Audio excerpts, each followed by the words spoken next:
Explore the deepest wounds of a nation, the echoes of a silent people, and the enduring power of a story that refuses to be forgotten. This is not a tale of cowboys and Indians, of simple heroes and villains. This is the heart-wrenching truth of Wounded Knee, a name that has become a scar on the soul of America. A place where a people's dream died in the bloody snow, and where the whispers of the past still cry out for justice, for remembrance, and for a reckoning with the ghosts of history. In the dying embers of the 19th century, on the frozen plains of South Dakota, a tragedy unfolded that would forever stain the pages of American history. It was a time of broken promises, of cultural annihilation, and of desperate people clinging to a final, flickering hope. The Lakota Sioux, a proud and once mighty nation, had been brought to their knees. Their lands were stolen, their sacred traditions outlawed, and their very existence threatened by a relentless wave of westward expansion. Confined to desolate reservations, the Lakota faced starvation, disease, and the systematic destruction of their way of life. The buffalo, the lifeblood of their culture, had been hunted to near extinction. The sun dance, their most sacred religious ceremony, was banned. The children were taken from their families and sent to boarding schools where their language was forbidden and their identities erased. It was a slow, suffocating genocide, a war of attrition waged not with bullets, but with policies of assimilation designed to kill the Indian and save the man. But in the darkest hour, a new faith was born. A prophet named Wovoka, a Paiute holy man, had a vision. He spoke of a ghost dance, a sacred ritual that would bring back the buffalo, restore the old ways, and reunite the living with the spirits of the dead. It was a message of hope, of renewal, of a world reborn. The ghost dance spread like wildfire across the reservations, a desperate prayer for a miracle in a world that had offered only despair. To the white settlers and the United States government, however, the ghost dance was not a prayer, but a threat. They saw it as a war dance, a prelude to an uprising. Fear and paranoia gripped the nation, fueled by sensationalist newspaper headlines that screamed of bloodthirsty savages and an impending Indian outbreak. The government, determined to crush this new faith, sent in the army.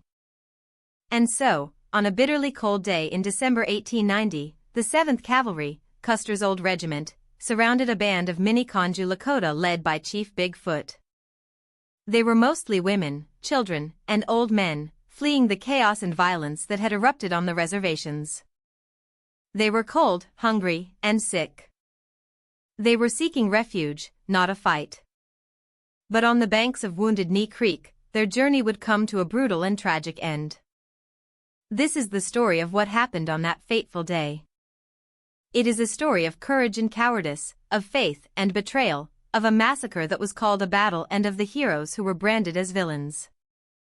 It is a story that has been buried under a century of silence and denial. But the whispers from Wounded Knee will not be silent.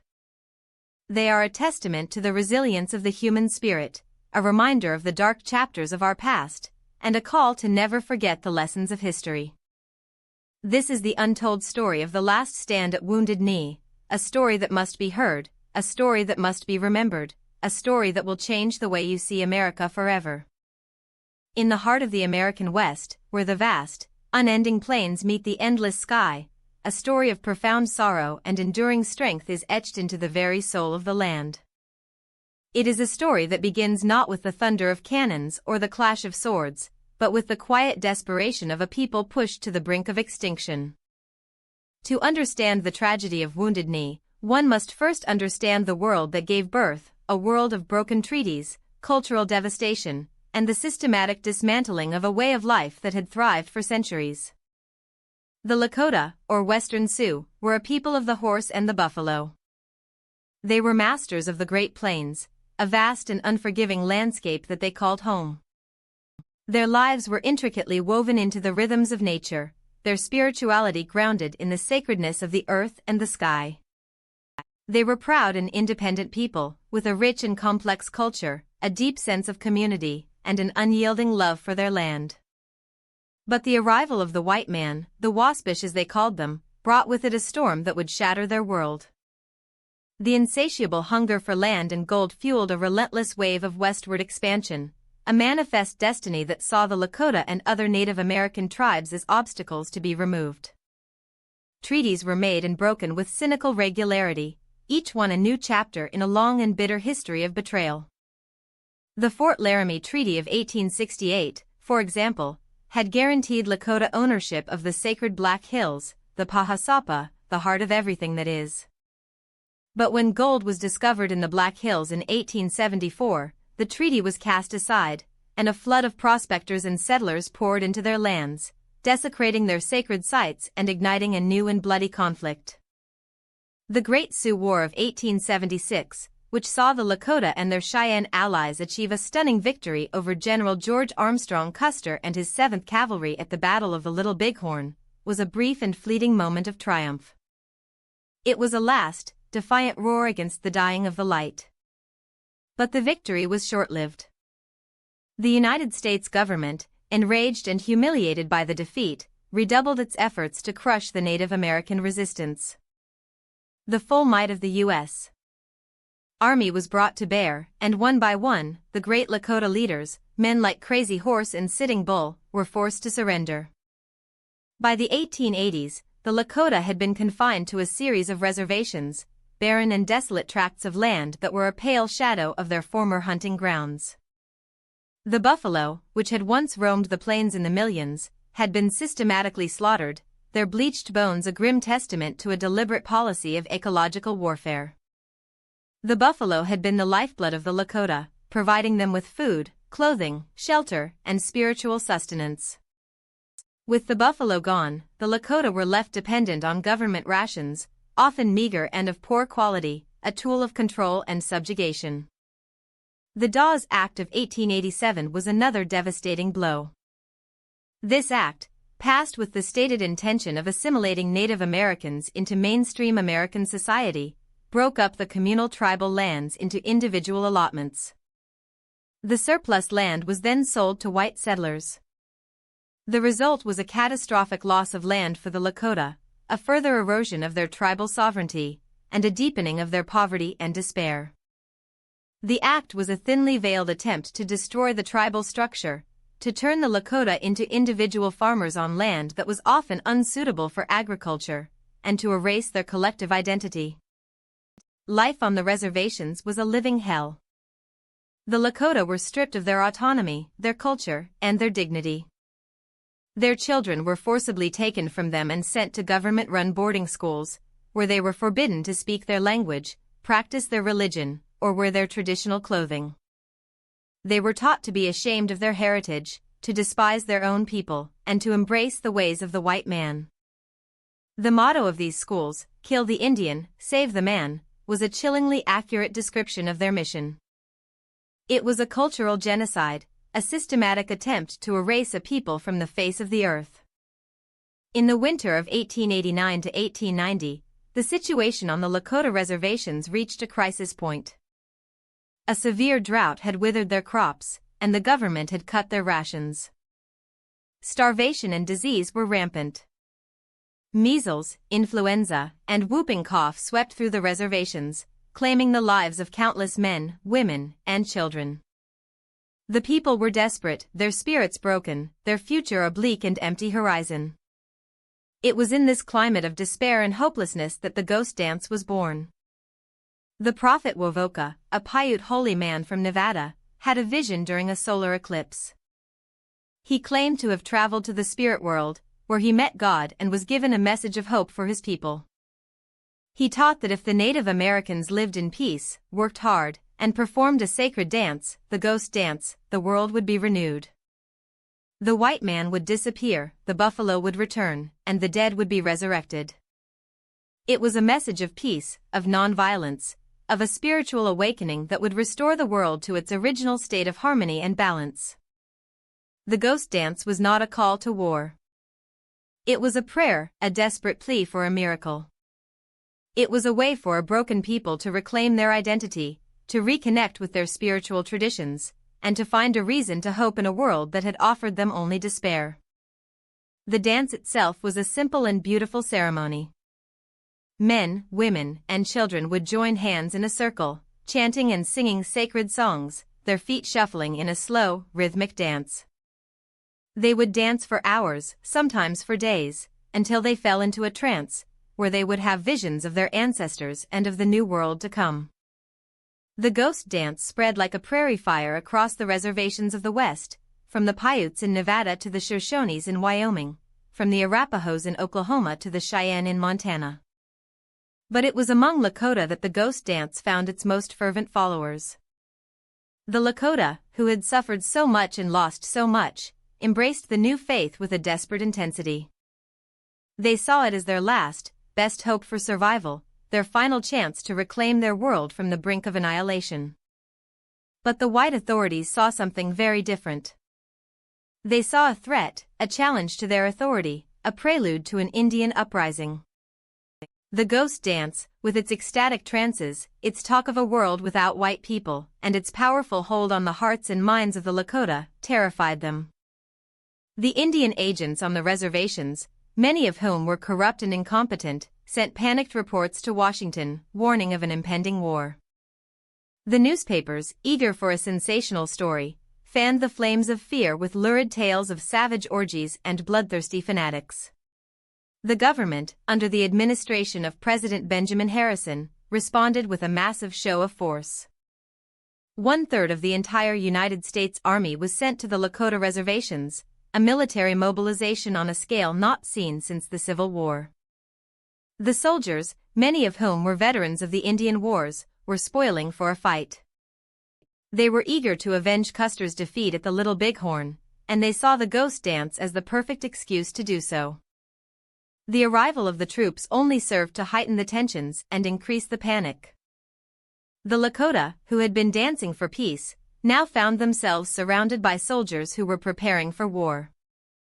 The ghost dance, which had been a symbol of hope, now became a symbol of defiance.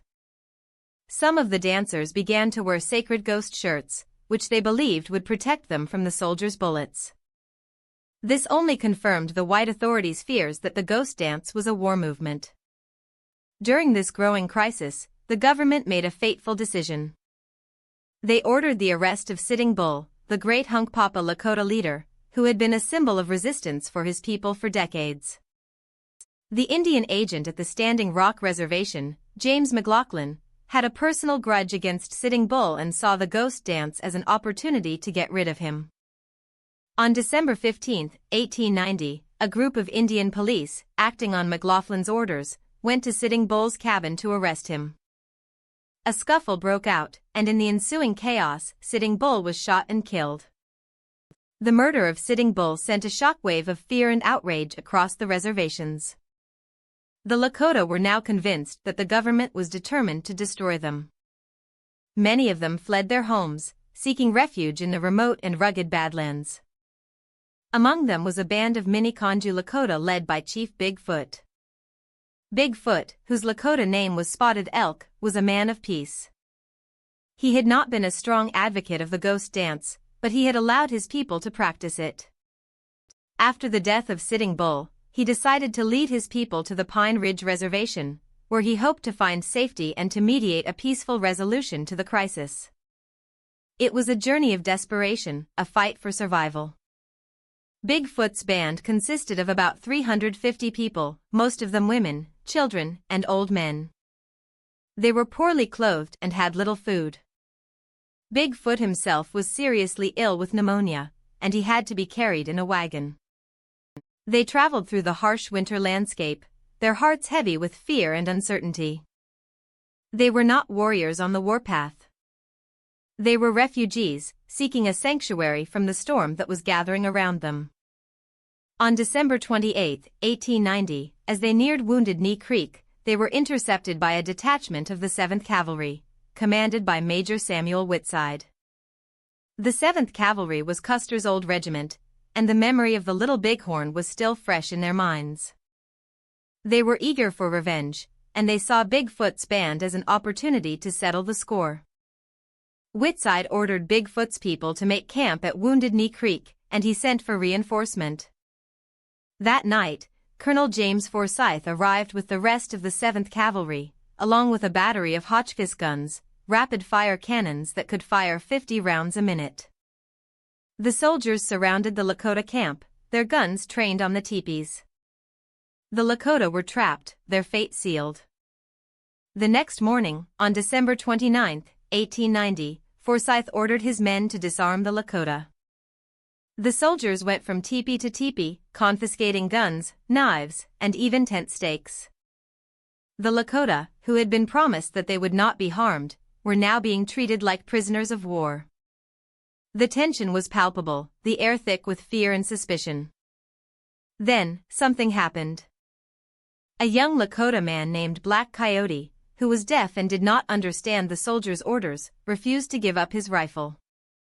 He had just bought it and was proud of it. As the soldiers tried to wrestle the gun from him, it discharged. The shot was the spark that ignited the powder keg. The soldiers, who had been on a hair trigger, opened fire. The Hotchkiss guns, positioned on a small hill overlooking the camp, rained down a storm of shrapnel and lead on the defenseless men, women, and children below. It was not a battle. It was a massacre. The Lakota, who had been disarmed, had no way to defend themselves. They were shot down in cold blood, their bodies torn apart by the exploding shells. The soldiers, in a frenzy of killing, showed no mercy. They shot down women who were trying to protect their babies, old men who were too weak to stand, and children who were running for their lives. The ravine at Wounded Knee Creek became a killing field, a river of blood. The shooting went on for hours. The soldiers hunted down those who tried to flee, chasing them for miles across the frozen prairie and shooting them down like animals. When the guns finally fell silent, the snow was red with the blood of the innocent. At least 150 Lakota were dead, and some estimates put the number as high as 300.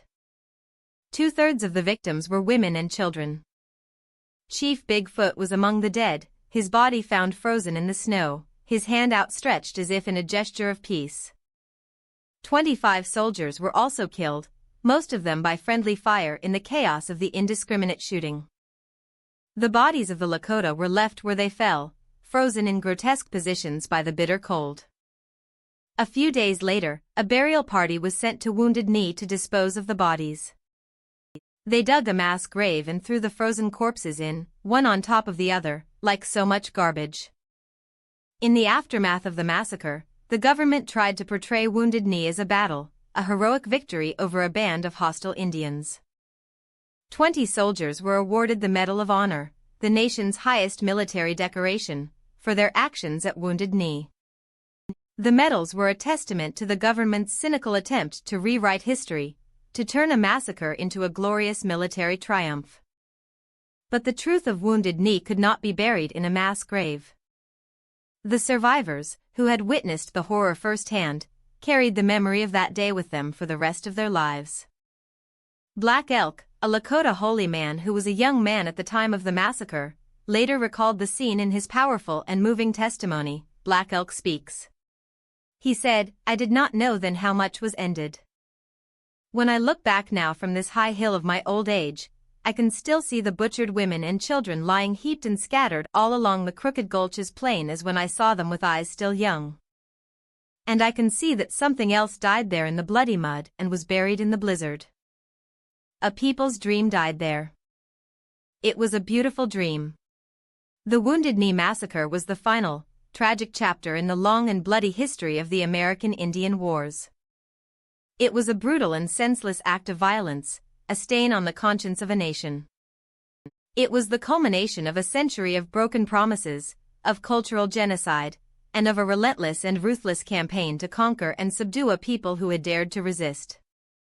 But the story of Wounded Knee did not end in 1890. The memory of the massacre has been passed down from generation to generation, a sacred trust, a symbol of both the suffering and the resilience of the Lakota people. In 1973, Wounded Knee once again became a flashpoint in the struggle for Native American rights. A group of activists from the American Indian Movement, AIM, occupied the village of Wounded Knee for 71 days, demanding that the government honor its treaties and address the long history of injustice and oppression that their people had endured. The occupation, which resulted in a tense and often violent standoff with federal law enforcement, brought the plight of Native Americans to the attention of the world and sparked a new era of activism and cultural revitalization. Today, Wounded Knee is a place of pilgrimage, a sacred site where people come to remember the past and to pray for the future. It is a place of profound sadness, but it is also a place of hope. It is a testament to the enduring power of the human spirit, to the ability of a person to survive even the most unimaginable horrors and to keep their culture and their traditions alive. The whispers from Wounded Knee are a reminder that the past is never truly past. They are a call to confront the dark chapters of our history, to acknowledge the injustices that have been committed, and to work for a future where all people are treated with dignity and respect. They are a challenge to us all to listen to the voices of the silenced, to learn the lessons of the past, and to build a more just and compassionate world. If this story has awakened something in you, if it has resonated with the truth in your own heart, then our journey together has just begun. Subscribe to this channel. Join us as we continue to explore the untold stories of our shared past, to uncover the hidden truths that have been buried for too long, and to seek a deeper understanding of the world we live in and the people we share it with. The whispers from Wounded Knee are calling. Will you listen?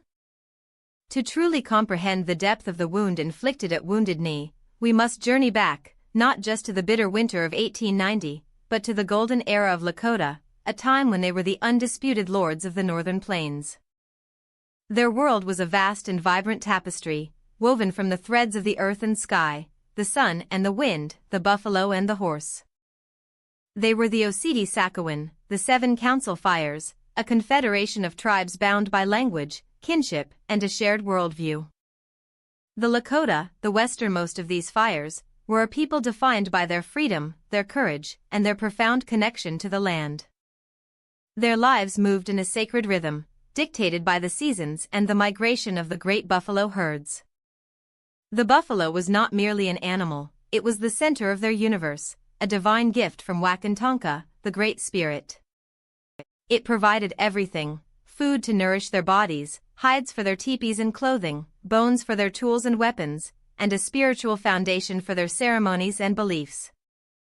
The relationship between the Lakota and the buffalo was one of deep respect and reciprocity. They were two parts of a single, sacred whole. The introduction of horses in the 18th century revolutionized their culture, transforming them from pedestrian hunter-gatherers into the most formidable, mounted warriors on the continent. The horse gave them mobility, power, and a new sense of identity. They became masters of the plains, their domains stretching from the Missouri River to the Bighorn Mountains, a vast and bountiful kingdom that they defended with fierce determination. Lakota society was built on a foundation of kinship and community. The Tupe, or extended family group, was the basic unit of social organization. It was a network of mutual support and obligation, a web of relationships that provided a sense of belonging and security. Leadership was not inherited, but earned through wisdom, generosity, and courage.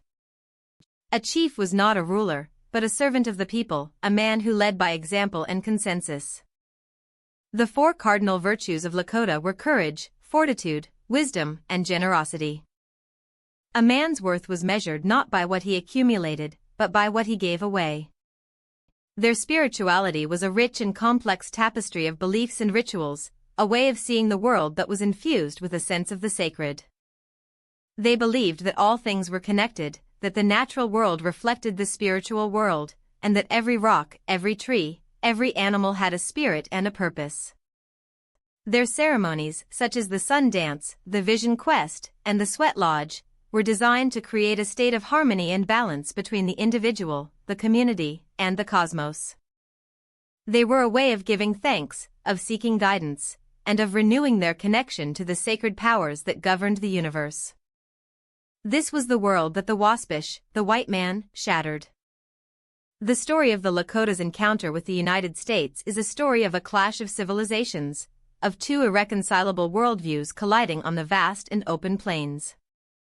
The Waspish saw the land as a commodity, a resource to be exploited and owned. The Lakota saw it as a living, breathing entity, a sacred trust that could not be bought or sold. The Waspish believed in a manifest destiny, a divine right to conquer and civilize the continent. The Lakota believed in their own divine right to exist, to live in freedom on the land that had been given to them by the Creator. The first major treaty between the Lakota and the United States, the Fort Laramie Treaty of 1851, was an attempt to establish peace and to define the boundaries of the various tribal territories. The treaty was a flawed and imperfect document, based on a fundamental misunderstanding of Lakota political structures. The U.S. government appointed chiefs to sign the treaty, men who had no authority to speak for the entire nation. But for a time, the treaty brought fragile peace to the plains. That peace was shattered by the relentless tide of westward expansion.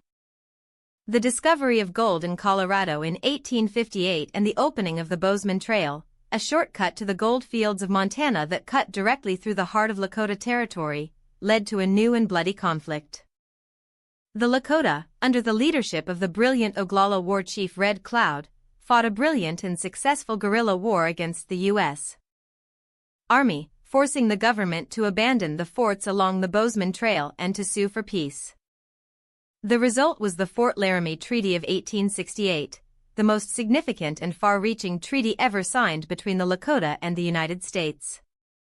The treaty was a stunning victory for Lakota.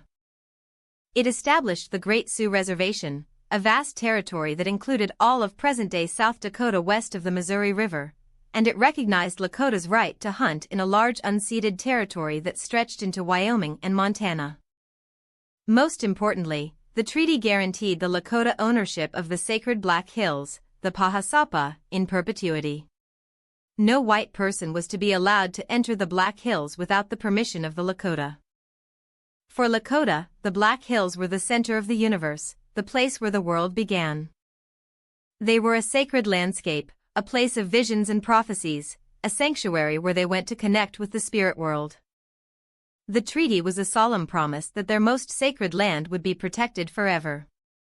It was a promise that would be broken in less than a decade.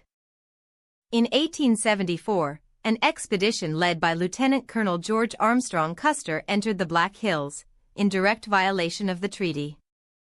The expedition's official purpose was to scout for a location for a new fort, but its real purpose was to confirm rumors of gold. Custer's reports of gold from the grassroots down triggered a massive gold rush, and thousands of miners and prospectors poured into the Black Hills, desecrating the Lakota's sacred sites and staking their claims on land that was not theirs to take. The U.S. government, which had a legal and moral obligation to evict the miners, did nothing. Instead, it tried to force Lakota to sell the Black Hills. When the Lakota refused, the government declared them hostile and issued an ultimatum: all Lakota were to report to the reservations by January 31, 1876, or be treated as enemies of the United States. It was an impossible demand. The Lakota were scattered across a vast territory, and the winter was harsh. They could not and would not comply. And so, the Great Sioux War of 1876 began. It was a war that the Lakota did not want, but one that they were determined to win. They were fighting for their land, their freedom, and their way of life.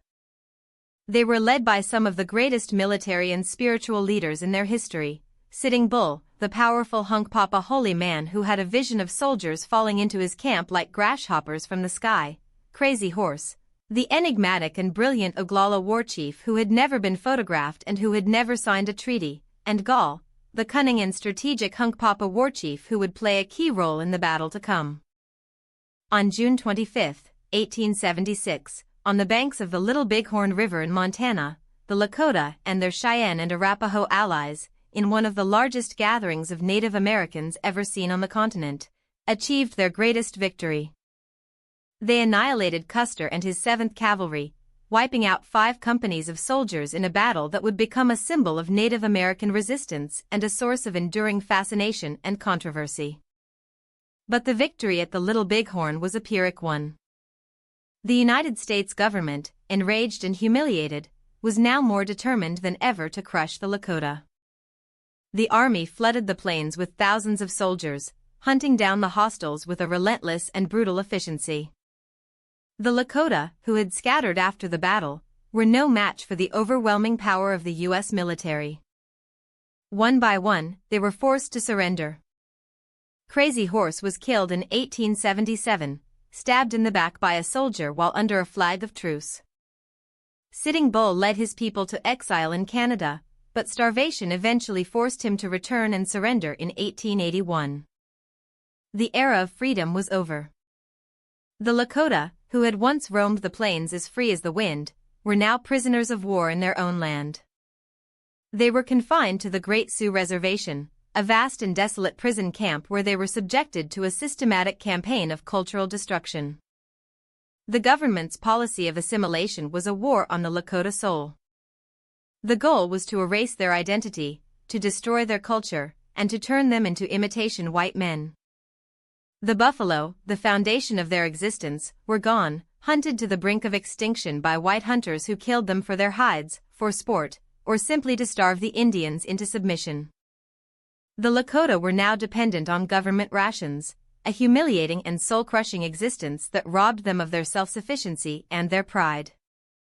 The Dawes Act of 1887 was the final nail in the coffin. By breaking up the communal tribal lands into individual allotments, the act shattered the traditional Lakota way of life, which was based on a collective and communal relationship to the land.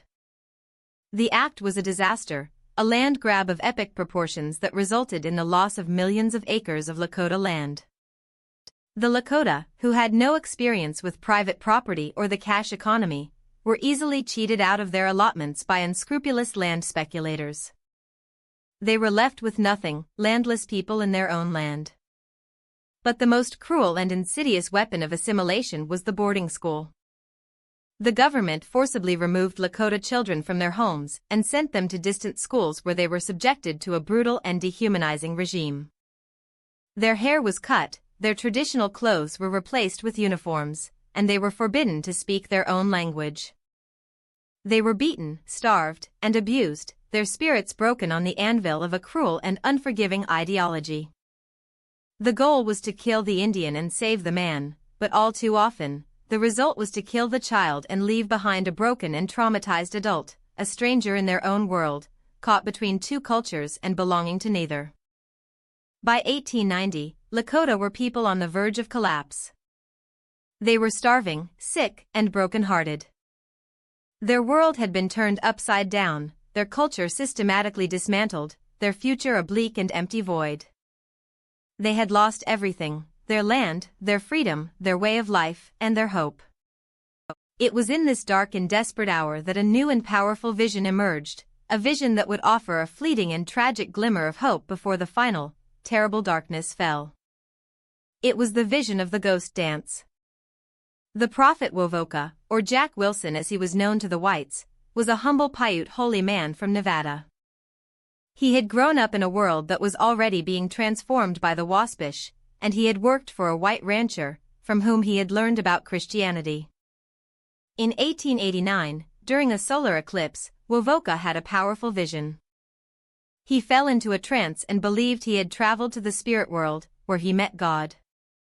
He was given a message of hope and renewal for all the Indian people. Wovoka's message was a beautiful and powerful synthesis of traditional Native American beliefs and Christian millenarianism. He taught that God was angry with the way the white people had treated the Indians and the earth, and that he was going to create a new world. This new world would be a paradise, a return to the old ways.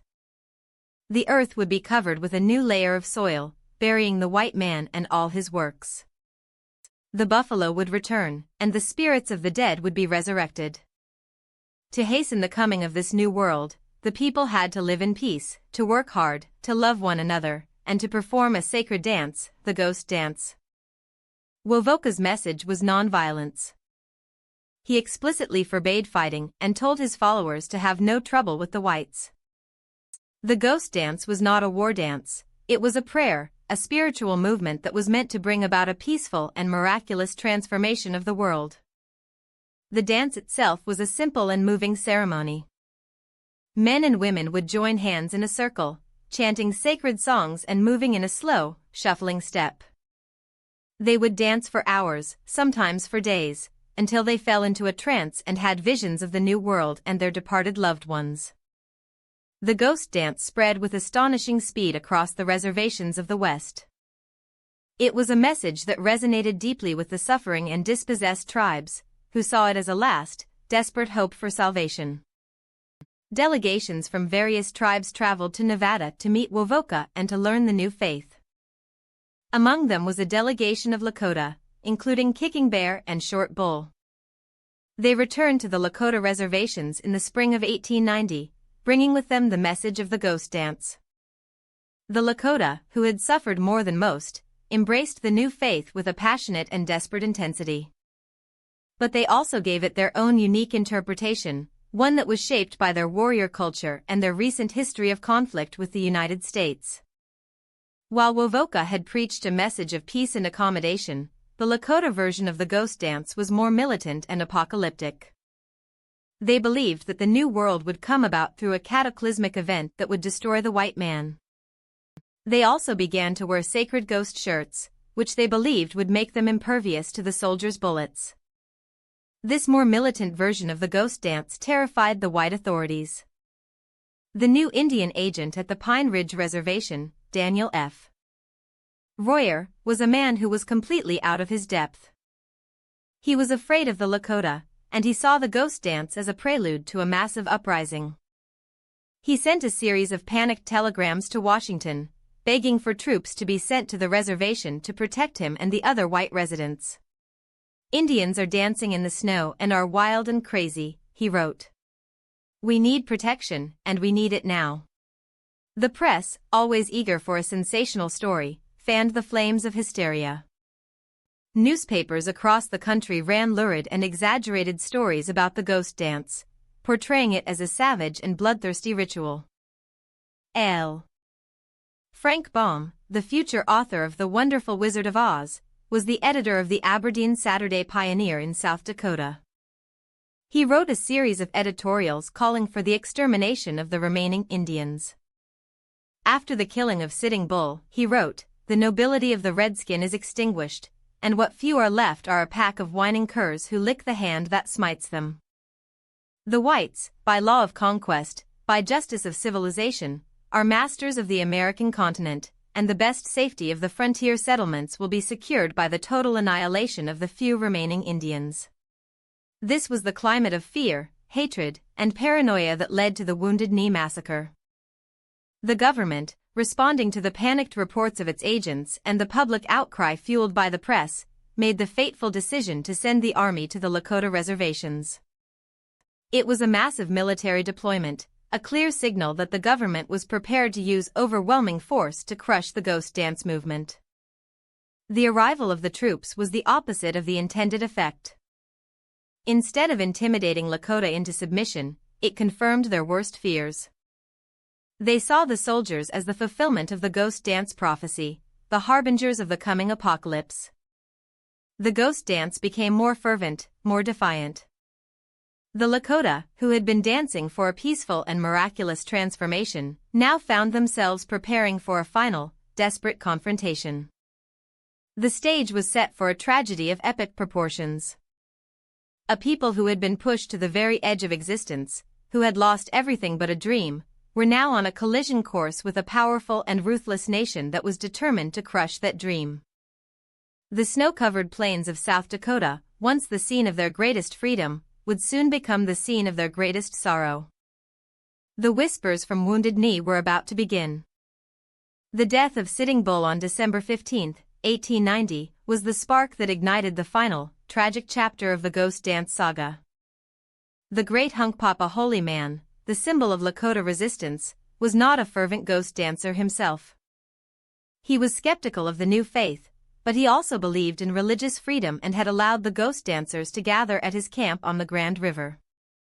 The Indian agent at Standing Rock, James McLaughlin, a man who had a long and bitter rivalry with Sitting Bull, saw the ghost dance as the perfect pretext to eliminate his old adversary. He convinced his superiors in Washington that Sitting Bull was the leader of the hostiles and that his arrest was necessary to prevent an uprising. McLaughlin chose to use his Indian police, the Metal Breasts, to make the arrest, a decision that was guaranteed to provoke a confrontation. The Indian police were seen as traitors by many of their own people, men who had sold out to the Waspish.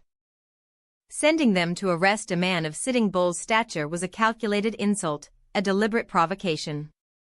In the pre-dawn darkness of December 15th, 43 Indian police surrounded Sitting Bull's cabin. They dragged the old chief from his bed and, in the ensuing chaos, a firefight broke out. Sitting Bull was shot in the head and chest and killed, along with his son Crowfoot and 6 of his followers. 8 of the Indian police were also killed. The news of Sitting Bull's murder spread like a shockwave across the snow-covered plains. The Lakota were terrified. If a man as famous and powerful as Sitting Bull could be killed in cold blood, then no one was safe. Panic-stricken, hundreds of Hunkpapa fled their homes, seeking refuge with other bands or in the remote and rugged Badlands. Among those who were caught up in fear and chaos was a band of Mini-Conju Lakota from the Cheyenne River Reservation, led by a chief named Spotted Elk, known to the whites as Bigfoot. Bigfoot was a man of peace, a respected diplomat who was known for his wisdom and his ability to mediate disputes. He was not a hostile. In fact, he had been a strong advocate for accommodation with the whites. He was not a ghost dancer, but like Sitting Bull, he had not forbidden his people to practice the new faith. When he heard of Sitting Bull's death and of the flight of the Hunkpapa, he became deeply concerned. He feared that the situation was spiraling out of control and that a full-scale war was imminent. He decided to lead his people, along with some of the Hunkpapa refugees who had sought shelter with him, to the Pine Ridge Reservation. His intention was to use his influence with Chief Red Cloud, the powerful Oglala leader at Pine Ridge, to mediate a peaceful settlement and to prevent further bloodshed. It was a journey of peace, not of war. But it was a journey that was fraught with peril. Bigfoot's band consisted of about 350 people, of whom only 120 were men. The rest were women and children. They were not a war party. They were a community of families, fleeing for their lives. They were poorly equipped for the harsh winter journey. They had little food, and their clothing was inadequate for the bitter cold. Bigfoot himself was gravely ill with pneumonia, coughing up blood and so weak that he had to be carried in the back of a wagon. A white flag flew from his wagon, a clear signal of his peaceful intentions. On December 28, 1890, as they neared Porcupine Creek, just a few miles from their destination at Pine Ridge, Bigfoot's band was intercepted by a detachment of the 7th Cavalry under the command of Major Samuel Whitside. The 7th Cavalry was Custer's old regiment, and the memory of their humiliating defeat at the Little Bighorn 14 years earlier was a festering wound. Many of the soldiers were raw recruits, eager to prove their mettle in battle.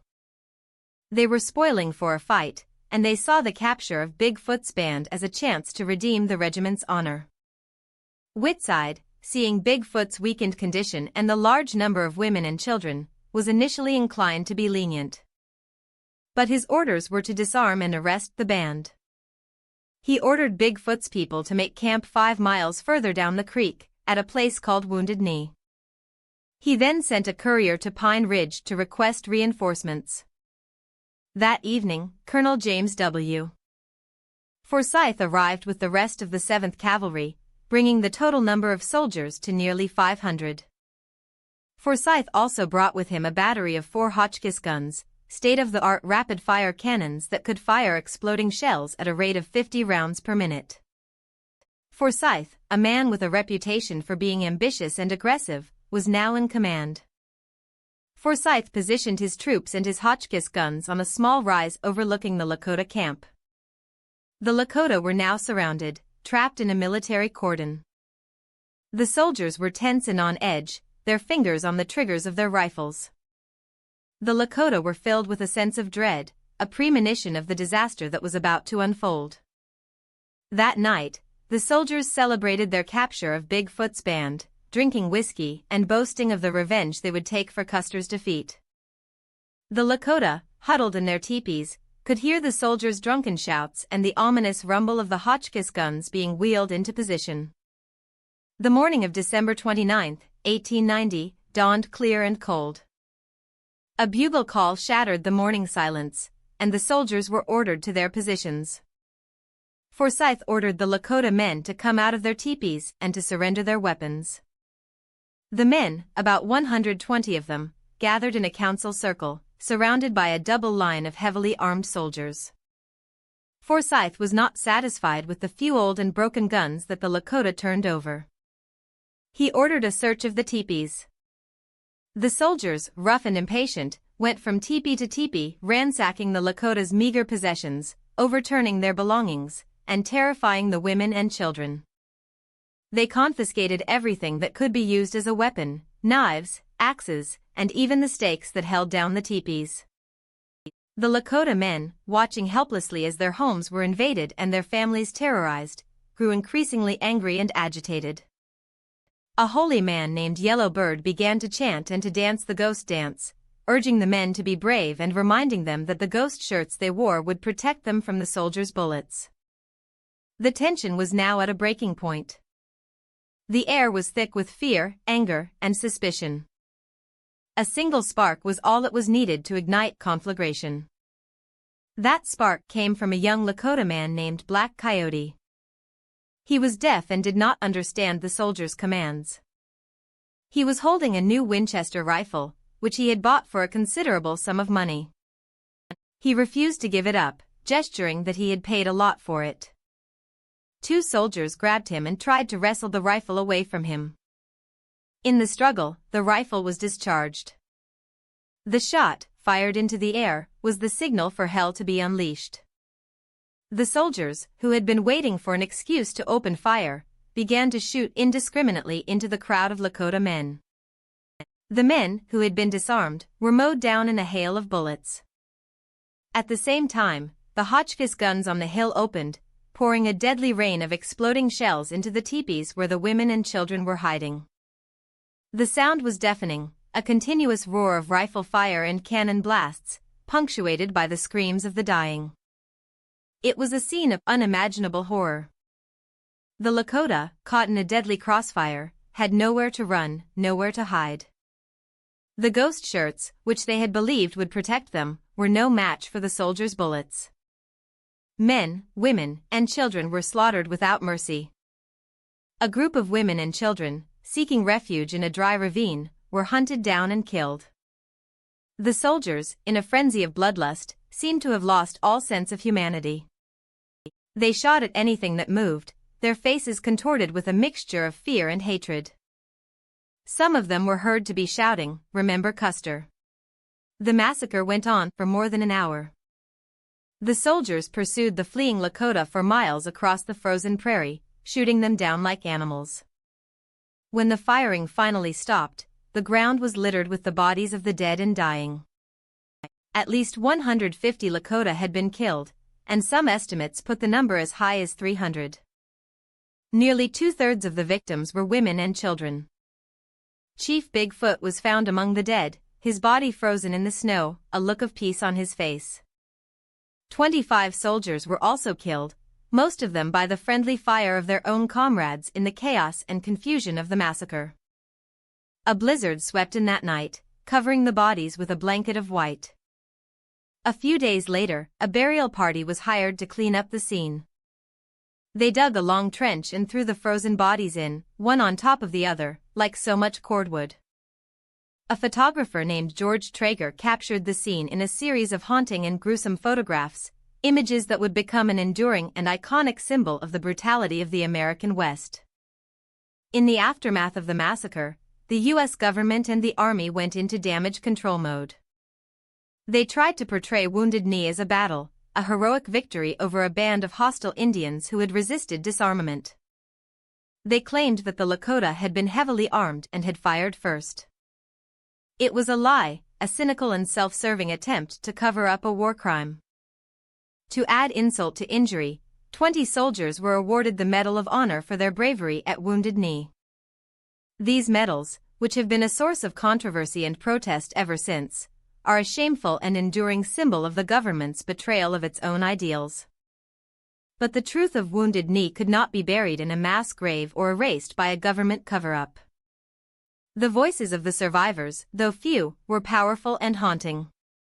Black Elk, the Oglala holy man who had witnessed the massacre as a young man, would later recount his experience in his famous autobiography, Black Elk Speaks. His words are a moving and eloquent testament to the horror of that day and to the profound sense of loss that it engendered. "I did not know then how much was ended," he said. "When I look back now from this high hill of my old age, I can still see the butchered women and children lying heaped and scattered all along the crooked gulches plain as when I saw them with eyes still young. And I can see that something else died there in the bloody mud and was buried in the blizzard. A people's dream died there. It was a beautiful dream." The Wounded Knee Massacre was more than just the last major conflict of the American Indian Wars. It was the tragic and brutal culmination of a century of conquest, of a relentless and ruthless campaign to destroy a people and their way of life. It was a symbol of the dark and violent underbelly of America's manifest destiny, a stark and brutal reminder of the human cost of westward expansion. But the story of Wounded Knee is not just a story of death and destruction. It is also a story of survival and resilience. The Lakota people, though decimated and traumatized, were not destroyed. They held on to their culture, their language, and their spiritual traditions, passing them down from generation to generation in the face of overwhelming pressure to assimilate. The memory of Wounded Knee became a sacred trust, a source of both pain and strength, a rallying cry for justice and self-determination. In the 20th century, Wounded Knee would once again become a symbol of Native American resistance.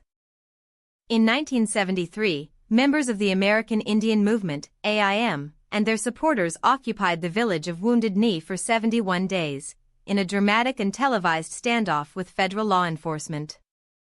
They were protesting the corrupt tribal government on the Pine Ridge Reservation and the U.S. government's failure to honor its treaty obligations. The occupation of Wounded Knee in 1973 was a powerful and symbolic act, a deliberate attempt to connect the struggles of contemporary Native Americans with the historical injustices of the past. It brought the plight of the Lakota and other Native American tribes to the attention of the world and helped to spark a cultural and political renaissance, a new era of activism and self-determination that continues to this day. Today, the site of the Wounded Knee Massacre is a National Historic Landmark, a place of pilgrimage and remembrance. It is a quiet and somber place, a place where the wind whispers through the pines and across the rolling hills, carrying with it the echoes of a tragic past. It is a place of profound sadness, a place where the ghosts of the past still linger. But it is also a place of hope, a place where the spirit of the Lakota people endures. It is a testament to the resilience of the human spirit, to the power of memory, and to the enduring quest for justice and healing. The story of Wounded Knee is a story that all Americans need to hear. It is a story that challenges us to confront the dark and often hidden chapters of our nation's history. It is a story that reminds us that the past is never truly past, that the wounds of history continue to shape the present. It is a story that calls us to a deeper understanding of the complex and often painful relationship between the United States and its indigenous peoples. And it is a story that challenges us to work for a future where the promises of justice, equality, and freedom are extended to all. If this story has awakened something in you, if it has resonated with the truth in your own heart, then our journey together has just begun. Subscribe to this channel. Join us as we continue to explore the untold stories of our shared past, to uncover the hidden truths that have been buried for too long, and to seek a deeper understanding of the world we live in and the people we share it with. The whispers from Wounded Knee are calling. Will you listen? The echoes of the last shot at Wounded Knee did not fade into the winter sky. They reverberated through the heart of a nation, a discordant and shameful note in the grand symphony of American progress. But for the Lakota, they were not echoes, they were a deafening roar, a sound that would never leave them. The immediate aftermath of the massacre was a scene of almost unimaginable horror, a tableau of death and desolation that would be forever seared into the collective memory of the people. As the soldiers of the 7th Cavalry, their bloodlust sated, withdrew from the killing field, a deathly silence fell over Wounded Knee Creek. The ground, once white with snow, was now a gruesome patchwork of red and brown, littered with the frozen and contorted bodies of men, women, and children. The tempers, once vibrant with life, were now riddled with bullet holes and stained with blood, their canvas flaps flapping mournfully in the bitter wind. The air was thick with the smell of gunpowder and death. A blizzard, as if summoned by the spirits of the dead, descended upon the plains that night, a swirling vortex of snow and ice that covered the bodies with a shroud of white. It was a merciless and unforgiving storm, a fitting epitaph for a day of merciless and unforgiving violence. The few who had survived the initial onslaught, many of them grievously wounded, were now at the mercy of the elements. They crawled through the snow, seeking shelter, their cries for help lost in the howling of the wind. Some froze to death, their bodies discovered days later, huddled together for warmth. Others, like the 4 infants found alive under a pile of their mother's dead bodies, were miraculously saved, their survival a testament to the tenacity of the human spirit in the face of unimaginable horror. One of these infants was a baby girl named Zintkalanuni, or Lost Bird. She was found 4 days after the massacre, still alive, protected from the freezing cold by her mother's body. She was adopted by a white general, Leonard Colby, and his suffragist wife, Clara. But her life was not a fairy tale. She was raised as a curiosity, a living souvenir of the Indian Wars, a symbol of the white man's supposed benevolence. She was never truly accepted into the white world, and she was forever cut off from her own people and her own culture. Her life was a tragic and lonely one, a life of poverty, racism, and heartbreak. She died at the age of 29, a victim of the Spanish flu, her body ravaged by syphilis. She was buried in a pauper's grave in California, a lost bird who had never found her way home. Her story is a poignant and heartbreaking microcosm of the larger tragedy of Wounded Knee, a story of a life stolen, a culture destroyed, and a spirit broken. While the survivors of Wounded Knee were struggling to stay alive, the soldiers of the 7th Cavalry were celebrating their victory. They returned to the Pine Ridge Agency as conquering heroes, their wagons filled with the spoils of war, the guns, the blankets, and the sacred objects they had stolen from the Lakota. They were hailed as heroes, their actions praised as a necessary and justified response to a hostile threat. The press, for the most part, echoed this narrative, portraying Wounded Knee as a glorious battle, a decisive blow against the savage and uncivilized Indians. The government, eager to put a positive spin on the massacre, moved quickly to reward the soldiers for their bravery. 20 members of the 7th Cavalry were awarded the Medal of Honor, the nation's highest military decoration. The citations for these medals are a chilling and Orwellian exercise in historical revisionism. They speak of gallantry in action and distinguished bravery, but they make no mention of the fact that the action was the slaughter of unarmed men, women, and children. The awarding of these medals was a shameful and cynical act, a deliberate attempt to legitimize a war crime and to erase the truth of what had happened at Wounded Knee. The campaign to rescind these medals continues to this day, a powerful and symbolic struggle for historical justice and reconciliation. A few days after the massacre, a burial party was hired to return to Wounded Knee and to dispose of the bodies. The scene that greeted them was one of utter desolation. The bodies, frozen solid by the blizzard, were scattered across the landscape, their limbs contorted in the agony of death. The burial party, a group of civilians from the nearby town of Gordon, Nebraska, went about their gruesome task with a grim and detached efficiency. They dug a long trench on the hill where the Hotchkiss guns had been positioned, and they threw the bodies in, one on top of the other, without ceremony or respect. The bodies of the Lakota were treated with the same contempt and death as they had been in life. The mass grave at Wounded Knee is a sacred and sorrowful place, a stark and brutal reminder of the final, ignominious end of the American Indian Wars. But not all Americans were silent in the face of this atrocity. There were some voices of conscience, some who dared to tell the truth about what had happened to Wounded Knee. General Nelson A. Miles, the commander of the U.S. Army in the West, was a harsh and often brutal Indian fighter, but even he was appalled by the massacre. He investigated and concluded that Wounded Knee was a criminal military blunder and a horrible massacre of women and children.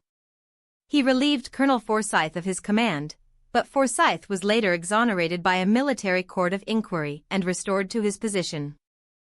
The Army, it seemed, was not interested in holding its own accountability.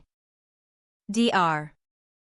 Charles Eastman, a Santee Sioux who had been educated at Dartmouth and Boston University and who was working as a physician at the Pine Ridge Agency, was one of the first to arrive at the scene after the massacre. He had been sent to care for the wounded, and the sights that he witnessed would haunt him for the rest of his life. He found survivors, many of them women and children, with horrific wounds, their bodies torn apart by the exploding shells of the Hotchkiss guns.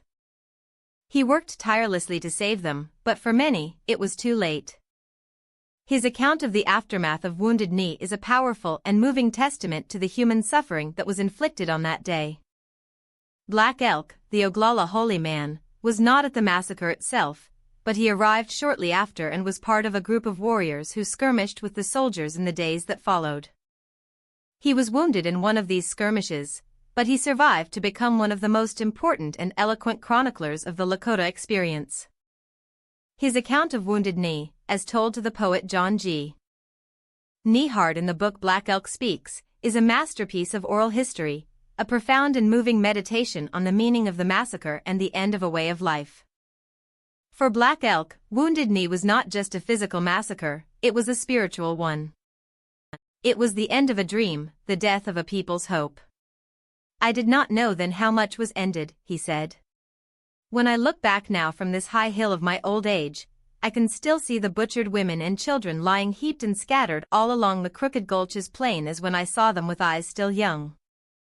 And I can see that something else died there in the bloody mud and was buried in the blizzard. A people's dream died there. It was a beautiful dream. The dream that died at Wounded Knee was the dream of the ghost dance, the dream of a world renewed, a world without the white man, a world where the buffalo would return and the people would live in peace and harmony. But it was also a larger dream, the dream of Lakota freedom and independence, the dream of a people who had once been the lords of the plains and who were now a broken and defeated nation. Wounded Knee was the final, brutal act in a long and tragic play, the culmination of a century of conquest and dispossession. The legacy of Wounded Knee is a complex and painful one. For the Lakota, it is a wound that has never fully healed, a source of intergenerational trauma that continues to affect their communities to this day. The poverty, alcoholism, the despair that are so prevalent on the Pine Ridge Reservation are the direct and bitter fruits of the historical trauma that began with the conquest and culminated in the massacre at Wounded Knee. The Lakota are still living in the shadow of that day, a people who are still struggling to come to terms with the loss of their world. But the legacy of Wounded Knee is also one of resilience and survival. The Lakota people were not destroyed. They held on to their culture, their language, and their spiritual traditions, often secretly in the face of a relentless and determined campaign to erase their identity. The memory of Wounded Knee became a sacred trust, a story that was passed down from generation to generation, a source of both pain and strength. It became a symbol of their suffering, but also of their enduring spirit. In the 20th century, Wounded Knee would be reborn as a symbol of resistance. The occupation of Wounded Knee in 1973 by the American Indian Movement was a watershed moment in the history of Native American activism. It was a deliberate and powerful act of historical reclamation, a statement that the spirit of resistance that had been crushed in 1890 was still alive. The 71-day standoff with federal marshals and the FBI was a dramatic and often violent confrontation that captured the attention of the world. It was a media event, a televised revolution that brought the plight of Native Americans into the living rooms of millions of people. The leaders of the occupation, men like Russell Means and Dennis Banks, were charismatic and articulate spokesmen for a new generation of Native American activists. They were angry, impatient, and unwilling to accept the status quo.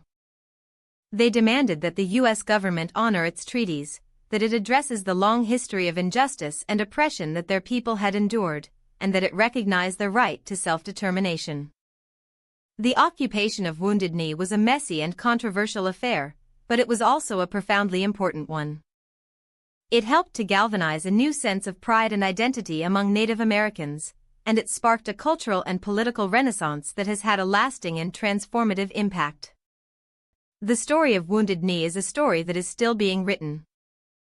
It is a story that is being told in the classrooms of tribal colleges, in the ceremonies of the sweat lodge, in the songs of the drum groups, and in the activism of a new generation of Lakota leaders.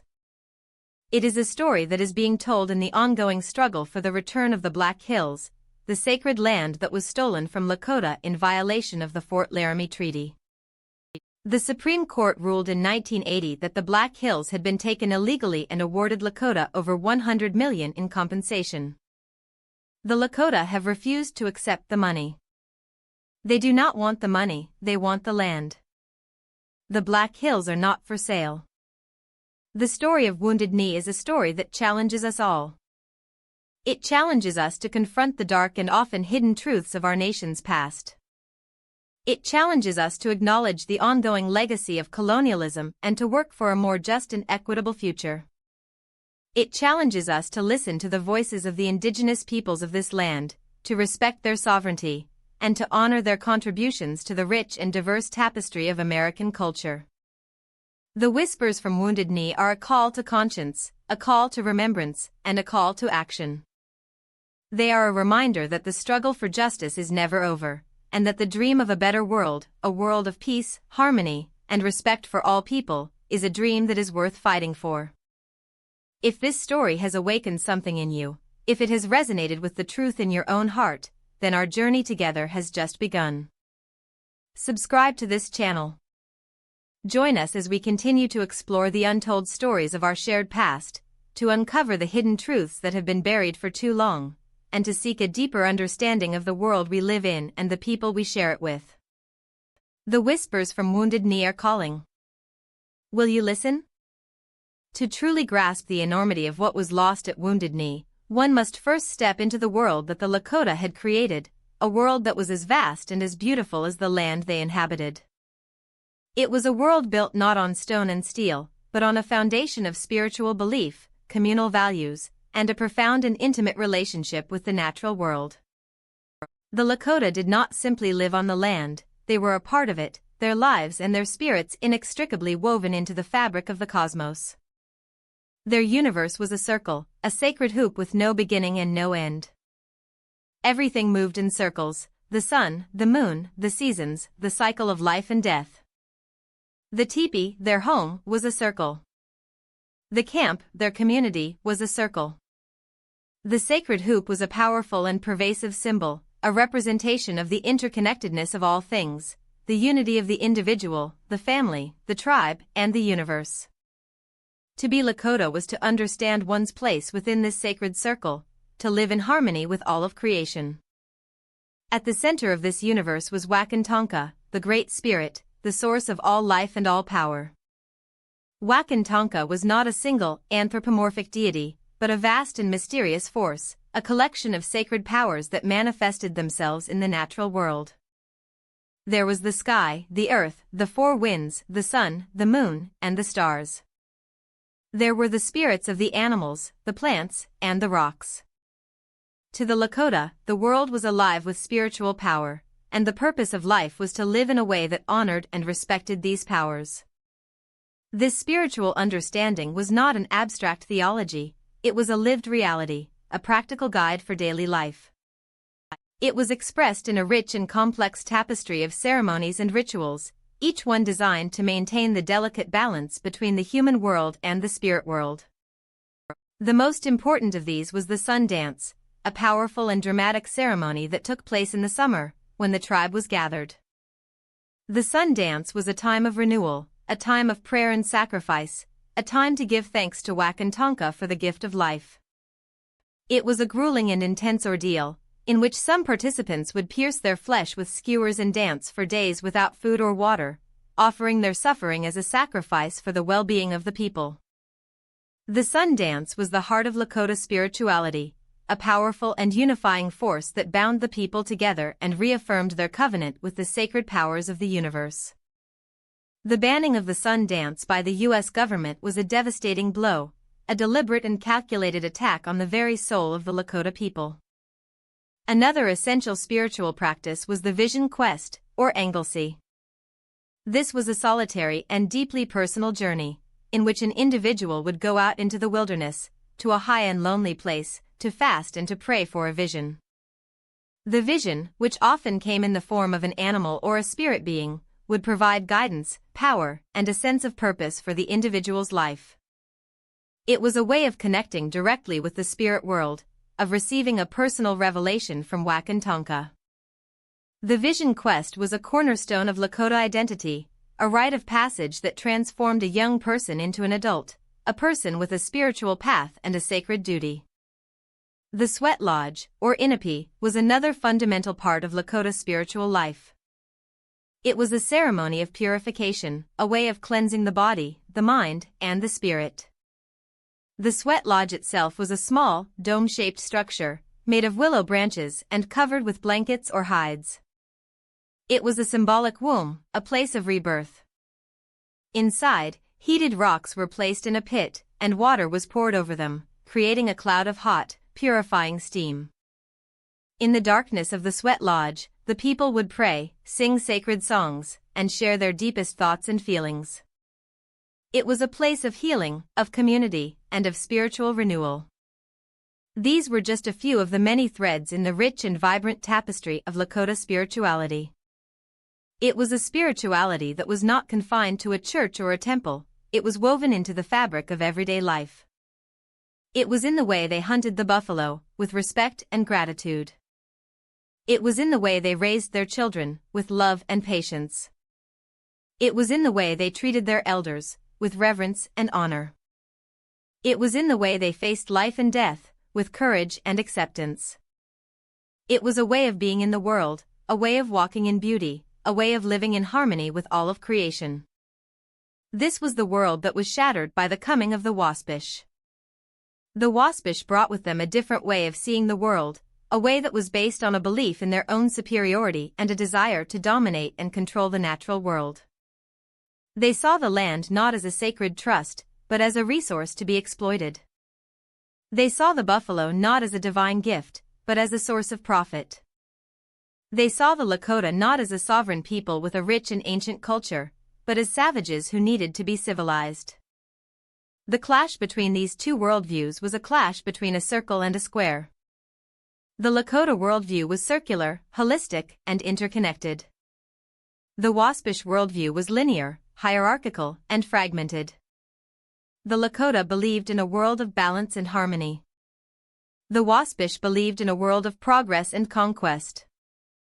It was a clash that the Lakota were destined to lose, not because their worldview was inferior, but because the Waspish had the numbers, the technology, and the ruthless determination to impose their will on the continent. The reservation era was the final and most brutal stage in this process of cultural destruction.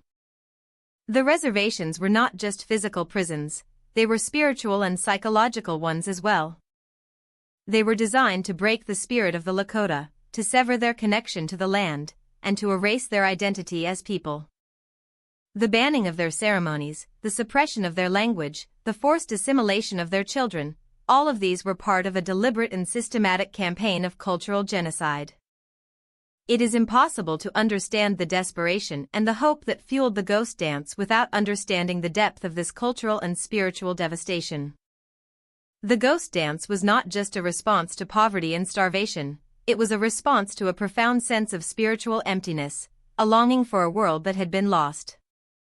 It was a desperate attempt to reclaim a sense of sacredness in a world that had been profaned, to find a source of hope in a world that had become hopeless. Wovoka's message of a world renewed, of a return to the old ways, was a message that spoke directly to the deepest longings of the Lakota people. It was a message that promised not just physical restoration, but a spiritual one as well. It was a promise that the sacred hoop, which had been broken, would be made whole again. The ghost dance was a prayer, a cry from the heart of a people who had been pushed to the very edge of existence. It was a beautiful and tragic dream, a final, flickering candle of hope in the gathering darkness. The tragedy of Wounded Knee is not just that so many innocent people were killed. It is that a dream was killed as well. A dream of a different way of being in the world, a dream of a world where human beings could live in harmony with each other and with the earth. It is a dream that is more relevant today than ever before, in a world that is facing its own set of existential crises, from climate change to social and political polarization. The whispers from Wounded Knee are a reminder that the wisdom of the Lakota and other indigenous peoples is not just a relic of the past, but a vital and necessary resource for the future. They are a call to remember that we are all part of the sacred hoop, that we are all connected, and that our survival depends on our ability to live in a way that honors and respects the delicate balance of creation. If this story has awakened something in you, if it has resonated with the truth in your own heart, then our journey together has just begun. Subscribe to this channel.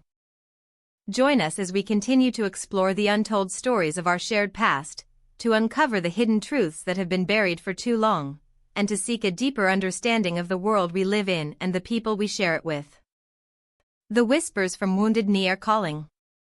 Will you listen? The story of Wounded Knee is not just a story of events, it is a story of people. It is a story of leaders and followers, of prophets and warriors, of victims and perpetrators. To understand the heart of this tragedy, we must look into the eyes of those who lived it, those who shaped it, and those who were destroyed by it. Their stories are the threads that are woven into the fabric of this epic and heartbreaking tale.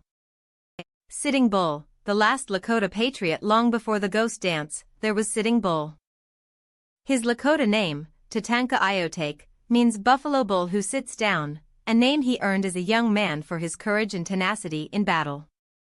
But he was more than just a great warrior. He was a holy man, a prophet, a statesman, and the embodiment of the Lakota spirit of resistance. He was a man who never signed a treaty, who never accepted the authority of the white man, and who dedicated his life to the preservation of his people and their way of life. Born around 1831, Sitting Bull grew up in the golden age of the Lakota, a time of freedom and abundance. He was a member of the Hunkpapa, one of the 7 bands of the Lakota Nation. He excelled in all the traditional Lakota virtues. He was a fearless warrior, a skilled hunter, and a generous leader who always put the needs of his people before his own. But his greatest strength was his spiritual power. He was a Wichita Wakan, a holy man, a man who had a deep and intimate connection to the spirit world. He had powerful visions, and his prophecies were respected and feared. Sitting Bull's resistance to the encroachment of the Waspish was unwavering. He refused to be confined to a reservation, and he became the leader of the non-treaty Lakota, those who refused to give up their freedom and their traditional way of life. He was the political and spiritual leader of the Great Alliance of Lakota and Cheyenne who defeated Custer at the Little Bighorn in 1876.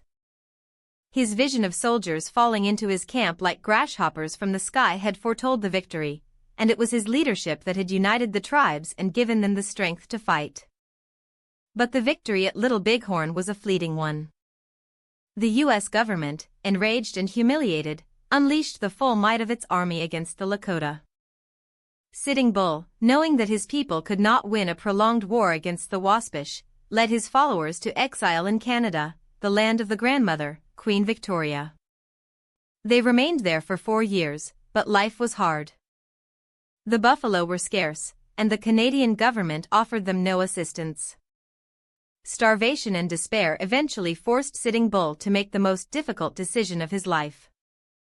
In 1881, he returned to the United States and surrendered.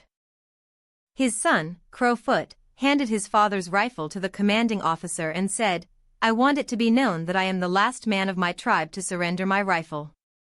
Sitting Bull was held as a prisoner of war for 2 years. He was then sent to the Standing Rock Reservation, where he lived under the watchful eye of the Indian agent, James McLaughlin. McLaughlin, a man who was obsessed with the idea of assimilation, saw Sitting Bull as a major obstacle to his plans. He did everything he could to undermine Sitting Bull's authority and to break his spirit. But Sitting Bull refused to be broken. He remained a powerful and influential leader, a symbol of the old ways, a constant and defiant reminder of freedom that had been lost. In 1885, Sitting Bull was given permission to join Buffalo Bill Cody's Wild West show. It was a strange and surreal chapter in his life. He toured the country, a living exhibit, a symbol of the savage West that had been conquered. He was paid $50 a week, and he gave most of it away to the poor and the homeless. He was a sensation, but he was also an object of ridicule and contempt. He was a man out of time, a king in exile, a prisoner in a circus.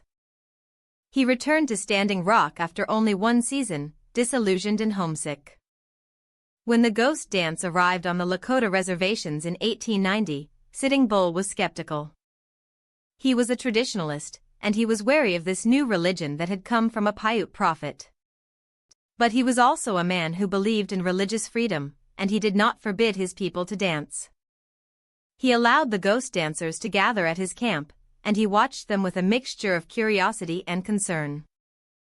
He did not participate in the dance himself, but his presence gave it legitimacy and a power that it would not have had otherwise.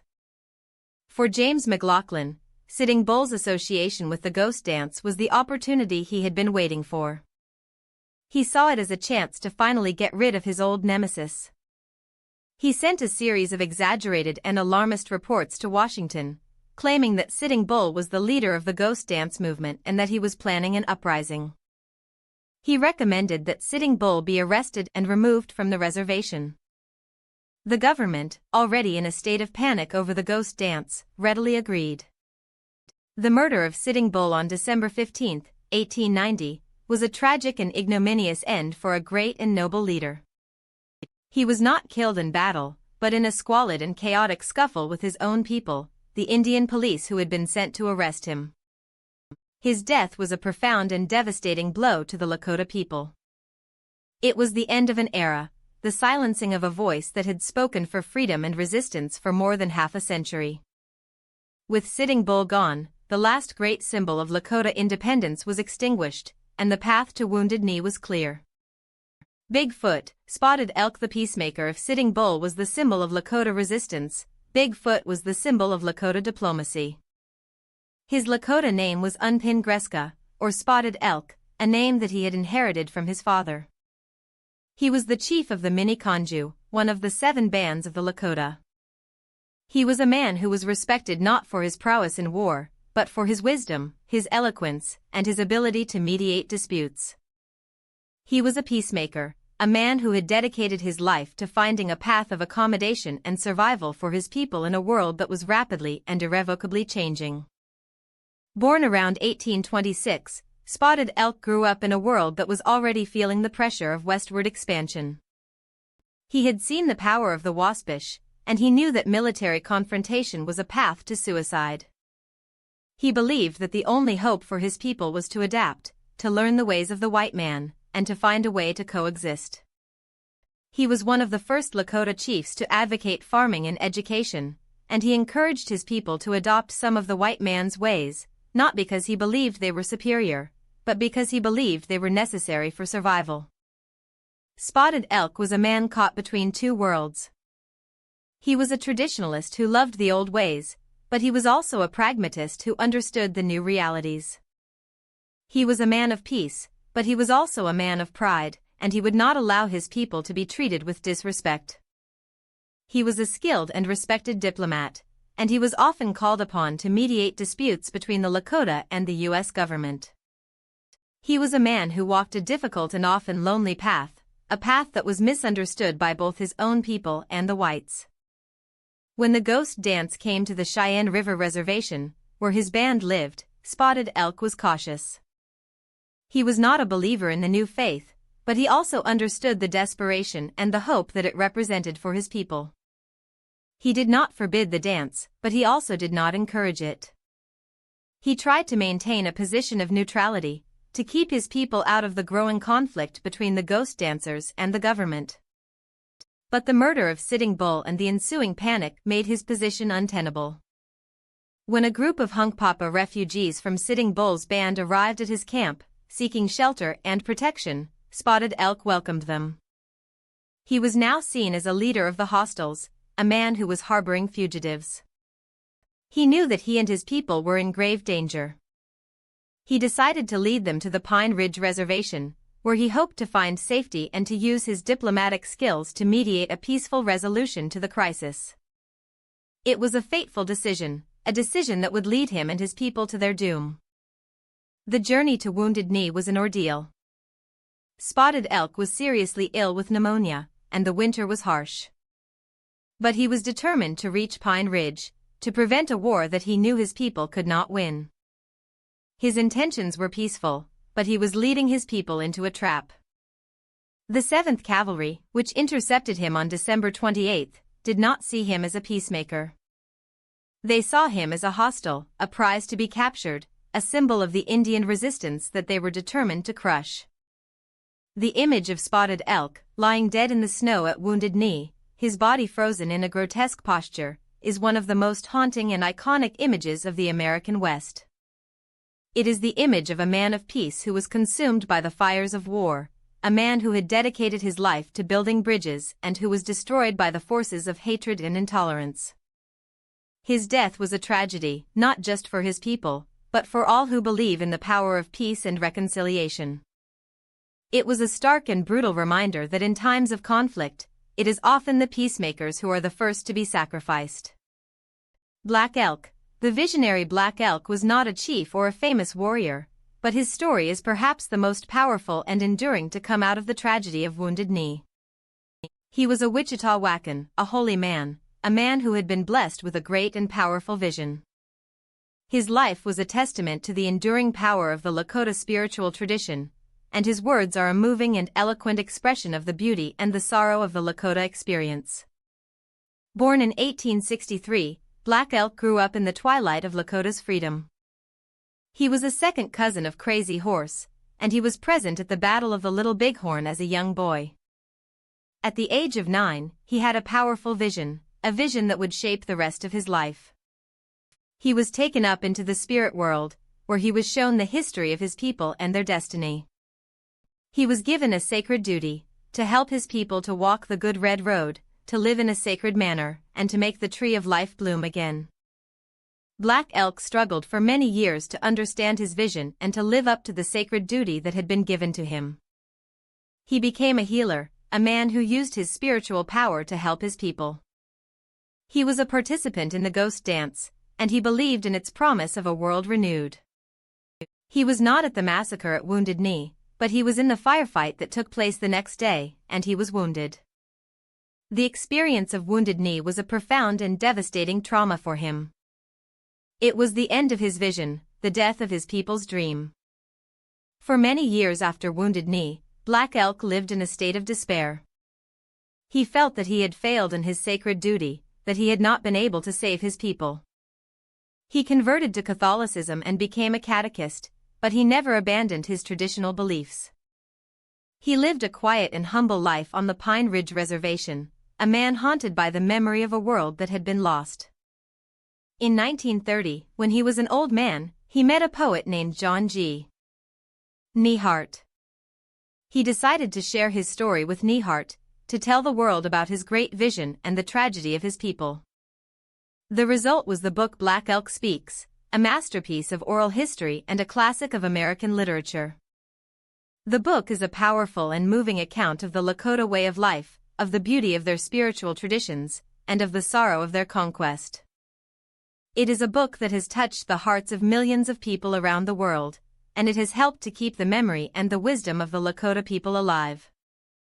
Black Elk's story is a story of hope and despair, of faith and doubt, of a life lived in the shadow of a great and terrible loss. It is a story that reminds us that the spirit of a person can never be truly extinguished, that even in the darkest of times, the memory of a beautiful dream can endure. His words are a gift, a legacy, a whisper from the past that speaks to the deepest truths of the human heart. If this story has awakened something in you, if it has resonated with the truth in your own heart, then our journey together has just begun. Subscribe to this channel. Join us as we continue to explore the untold stories of our shared past, to uncover the hidden truths that have been buried for too long, and to seek a deeper understanding of the world we live in and the people we share it with. The whispers from Wounded Knee are calling. Will you listen? The ghosts of Wounded Knee did not rest in their mass grave. Their spirits lingered on the frozen plains, their whispers carried on the wind, a constant and sorrowful reminder of a promise broken, a dream shattered. The legacy of the massacre is a long and complex one, a story of trauma and resilience, of injustice and the enduring struggle for justice. It is a story that is etched into the very landscape of the Pine Ridge Reservation, a story that continues to unfold to this day. For the Lakota people, the Wounded Knee Massacre was more than just a historical event, it was a wound to the soul, a trauma that has been passed down through the generations. The survivors were left with a profound sense of loss, a grief that was too deep for words. They had witnessed the slaughter of their loved ones, the destruction of their world, the death of their dream. They were a people adrift, a people who had lost their moorings, a people who were struggling to find a reason to live in a world that had become a nightmare. The U.S. government, having crushed the ghost dance and with it the last vestiges of Lakota resistance, now tightened its grip on the reservations.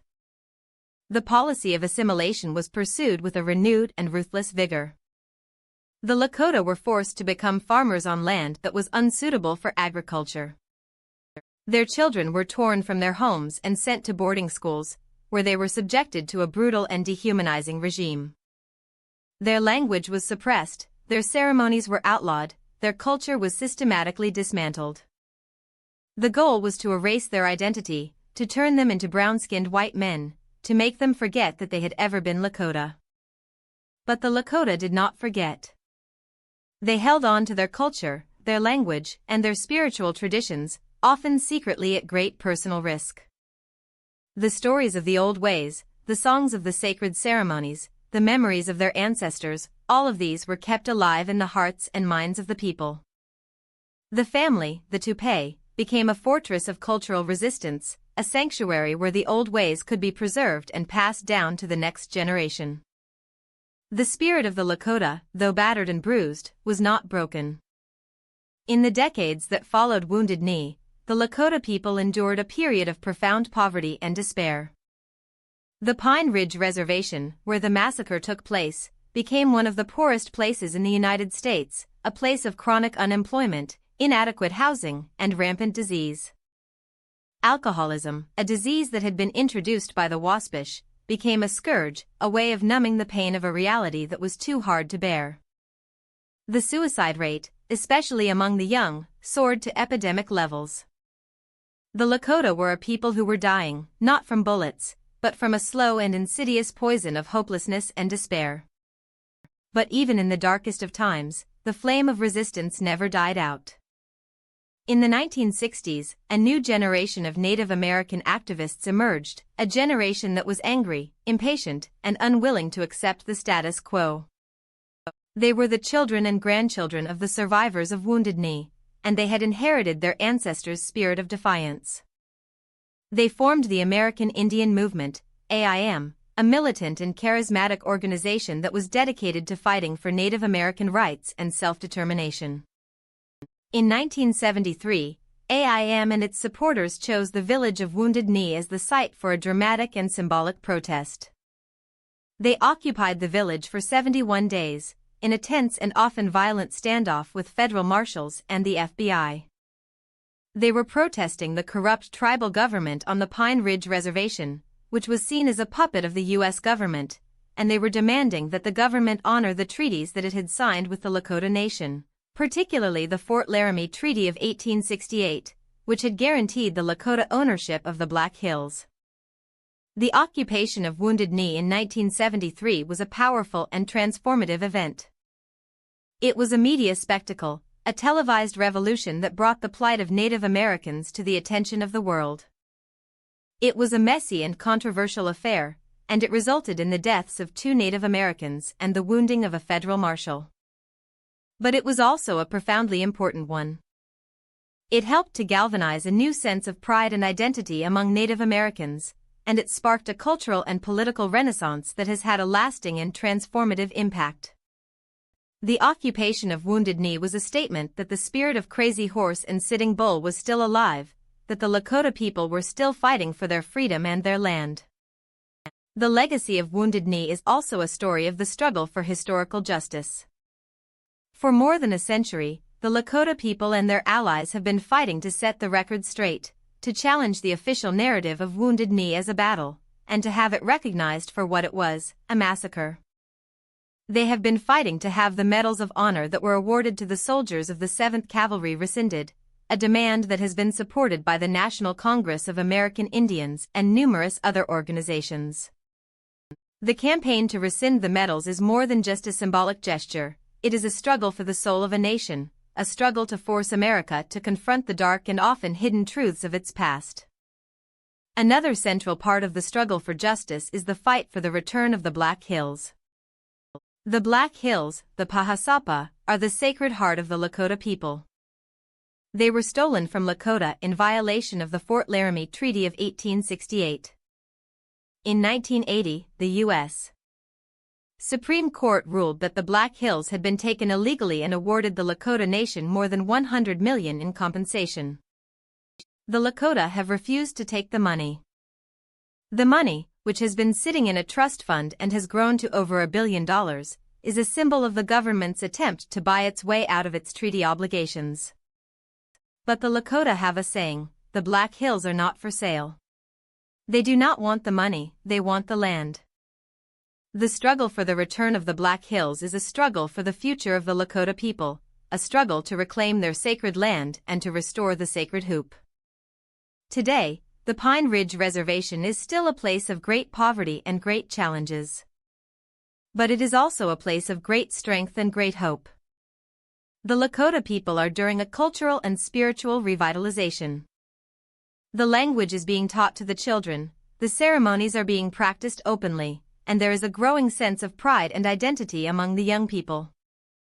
The Lakota are using their traditions to heal the wounds of the past and to build a better future for their children. There are many who are leading this charge.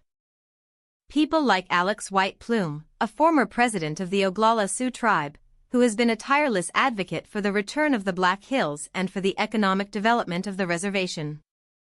People like Pearl Daniel Means, the widow of Russell Means, who is a powerful voice for environmental justice and for the preservation of Lakota culture. People like the young activists of the International Indigenous Youth Council, who are on the front lines of the struggle to protect the water and the land from the threat of oil pipelines and other forms of environmental destruction. The story of Wounded Knee is a story that is far from over. It is a story that is being lived and written every day, in the lives of the Lakota people, in their struggles and their triumphs, in their sorrow and their joy. It is a story that is a testament to the resilience of the human spirit, to the power of a people to survive and to endure, even in the face of unimaginable hardship. The whispers from Wounded Knee are a call to us all.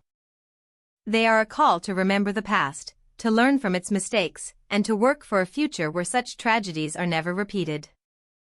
They are a call to honor the treaties, to respect the sovereignty of indigenous nations, and to recognize the inherent dignity and worth of all people. They are a call to heal the wounds of history, to build bridges of understanding and respect, and to create a world where all of us, red and white, black and yellow, can live together in peace and harmony, as members of one human family, as part of the sacred hoop. If this story has awakened something in you, if it has resonated with the truth in your own heart, then our journey together has just begun. Subscribe to this channel. Join us as we continue to explore the untold stories of our shared past, to uncover the hidden truths that have been buried for too long, and to seek a deeper understanding of the world we live in and the people we share it with. The whispers from Wounded Knee are calling. Will you listen? In the final analysis, the story of Wounded Knee is a story about America. It is a story that forces us to confront the contradictions at the heart of our national identity, the gap between our professed ideals of freedom and justice and the often brutal reality of our history. It is a story that challenges the myth of American exceptionalism, the idea that we are a nation that is somehow immune to the sins of the past. The massacre at Wounded Knee is a stark and brutal reminder that the history of the United States is not just a story of progress and enlightenment, it is also a story of conquest, of violence, and of racial injustice. But the story of Wounded Knee is not just a story of shame and guilt. It is also a story of hope and redemption. It is a story that offers us the possibility of a different kind of patriotism, a patriotism that is not based on a blind and uncritical adulation of the past, but on a clear-eyed and honest reckoning with it. It is patriotism that is willing to acknowledge the dark chapters of our history, not as a way of dwelling on the past, but as a way of learning from it, of growing from it, and of building a more just and compassionate future.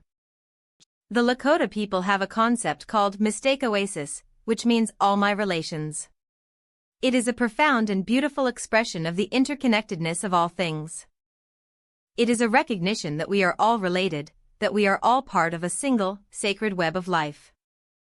The story of Wounded Knee is a call to embrace the spirit of Mistake Oasis, to recognize that the fate of the Lakota people is inextricably linked to the fate of us all. Their struggle for justice, for dignity, and for self-determination is our struggle as well. Their dream of a world where all people can live in harmony with each other and with the earth is a dream that we must all share. The path to healing and reconciliation is a long and difficult one. It requires more than just words, it requires action. It requires the U.S. government to honor its treaties, to respect the sovereignty of the Lakota Nation, and to make a genuine and meaningful commitment to addressing the deep and systemic problems that plague the Pine Ridge Reservation. It requires all of us, as citizens of this nation, to educate ourselves about the history of our country, to listen to the voices of its indigenous peoples, and to become allies in their struggle for justice. The whispers from Wounded Knee are a call to our better angels. They are a call to our capacity for empathy, for compassion, and for justice. They are a call to our ability to learn from the past, to atone for its sins, and to create a future that is worthy of our highest ideals. The story of Wounded Knee is a story that can break your heart, but it is also a story that can open it. It is a story that can make you weep, but it is also a story that can make you act. It is a story that can fill you with despair, but it is also a story that can fill you with fierce and unyielding hope. Let us not turn away from this story. Let us not be afraid to look into the darkness of our past. For it is only by confronting the darkness that we can find the light. It is only by acknowledging the wounds of history that we can begin to heal them. It is only by listening to the whispers from Wounded Knee that we can hope to create a nation, and a world, where such whispers are no longer necessary. If this story has awakened something in you, if it has resonated with the truth in your own heart, then our journey together has just begun. Subscribe to this channel. Join us as we continue to explore the untold stories of our shared past, to uncover the hidden truths that have been buried for too long, and to seek a deeper understanding of the world we live in and the people we share it with. The whispers from Wounded Knee are calling. Will you listen? The storm that gathered over the plains of South Dakota in 1890 was not a natural phenomenon. It was a man-made disaster, a perfect storm of fear, racism, and political expediency. To fully understand why the U.S. government responded to the ghost dance with such overwhelming and brutal force, we must look beyond the reservations and into the corridors of power in Washington, D.C., and into the pages of the nation's newspapers. The massacre at Wounded Knee was not just a military blunder, it was the tragic and predictable outcome of a national climate of hysteria, a climate that was deliberately created and cynically exploited by politicians and the press. In 1890, the United States was a nation in the throes of a profound identity crisis. The frontier, that vast and seemingly endless expanse of free land that had defined the American character for a century, was officially declared closed. The country was grappling with the challenges of industrialization, urbanization, and mass immigration. The cities were teeming with a new and often unsettling mix of cultures and ethnicities. The economy was prone to booms and busts, and there was a growing sense of social and political unrest. In this climate of anxiety and uncertainty, the ghost dance emerged as a convenient and powerful symbol of everything that the dominant white culture feared: the primitive, the irrational, the other.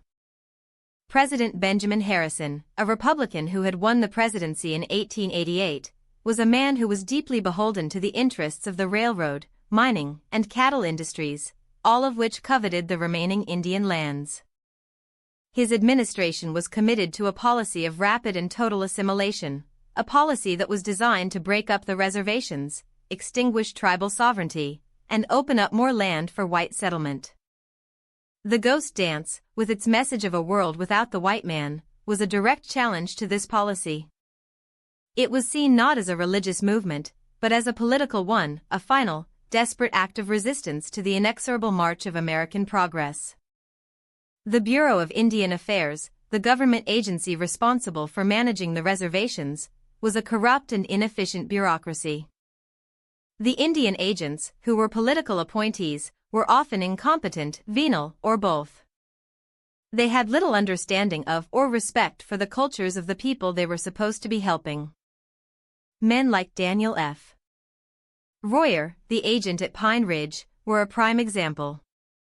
He was a political hack from South Dakota, a man who had been given the job as a reward for his political loyalty.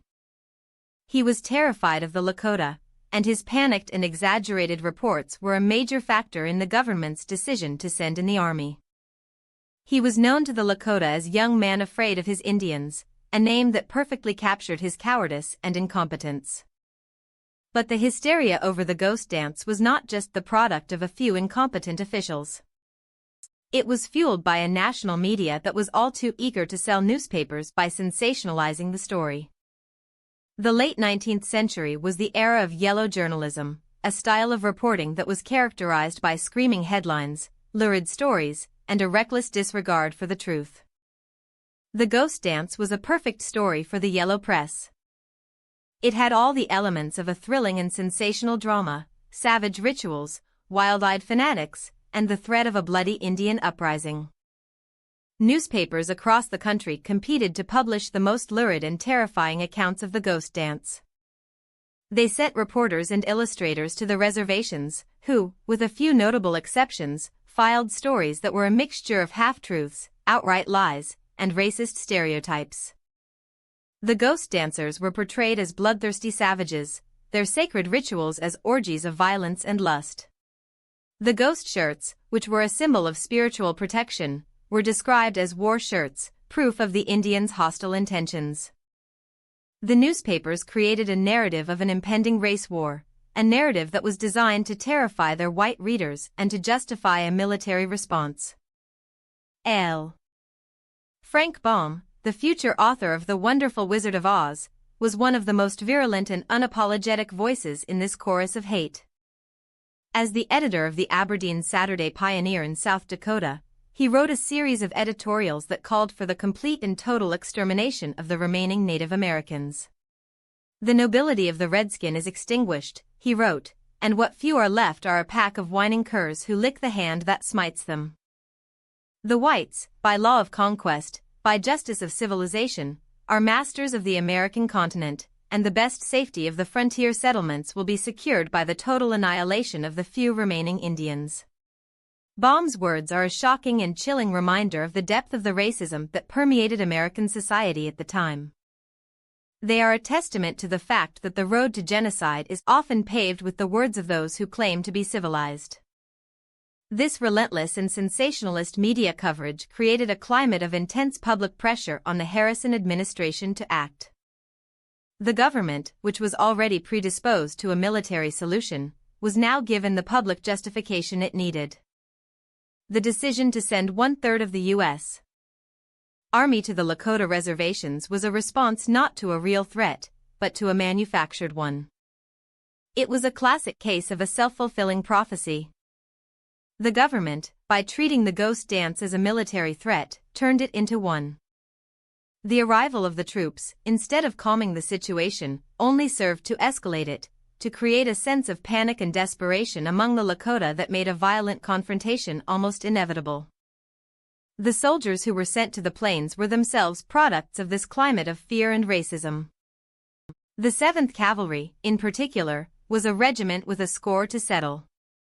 The memory of their humiliating defeat at the Little Bighorn was a deep and festering wound. They were eager for revenge, and they saw the ghost dance as an opportunity to redeem their honor. Many of the soldiers were recent immigrants, men from Ireland, Germany, and other European countries, who had little understanding of the people they were being sent to fight.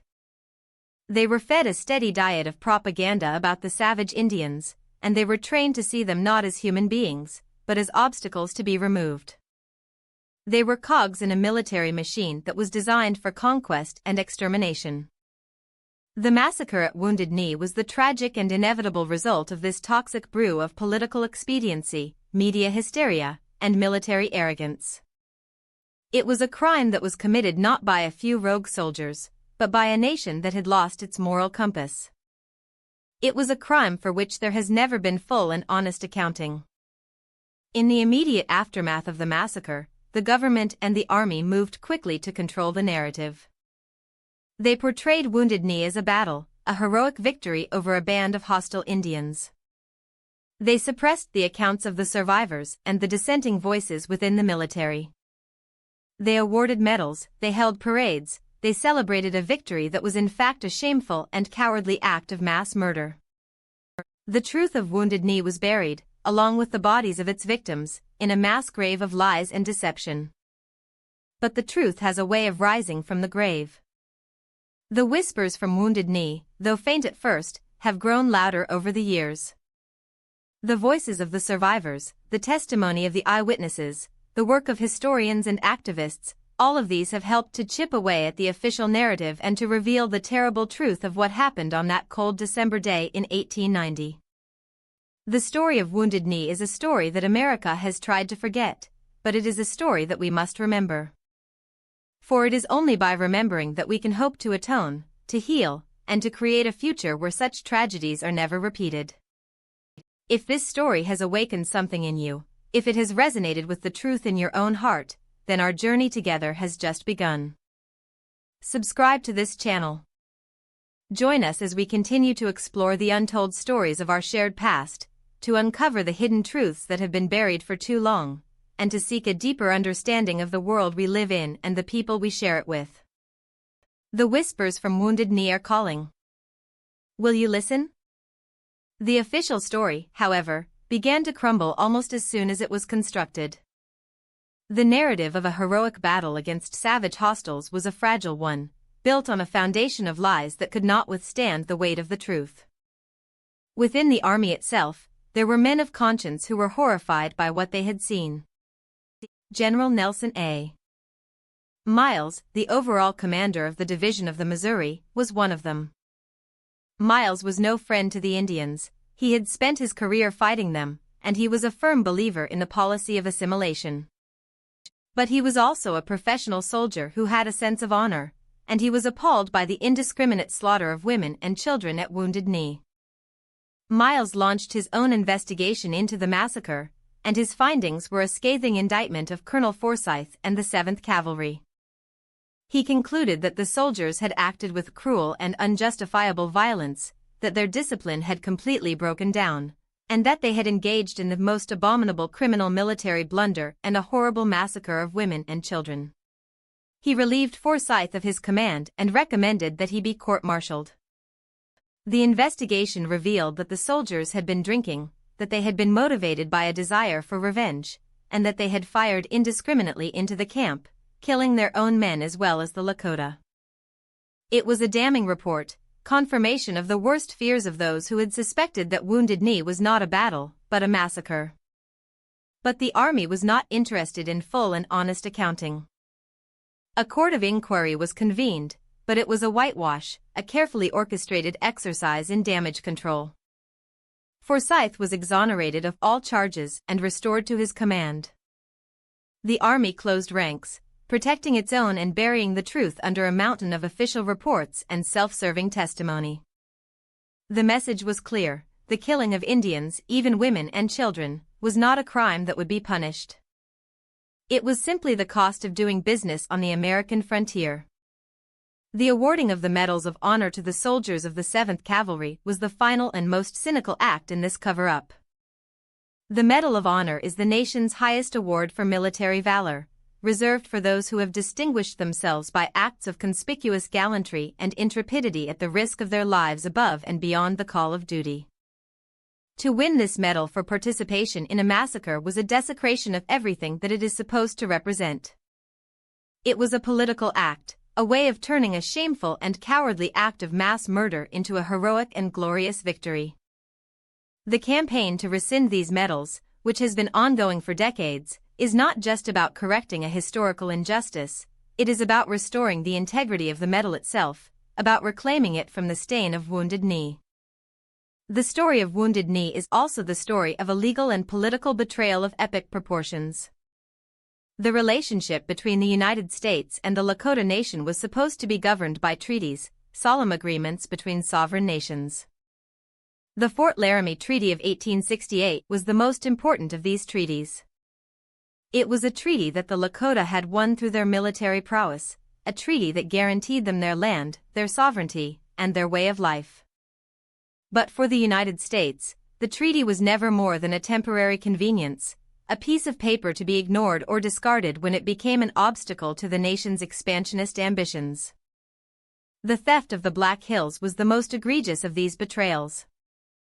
The Black Hills were the sacred heart of the Lakota people, the center of their universe.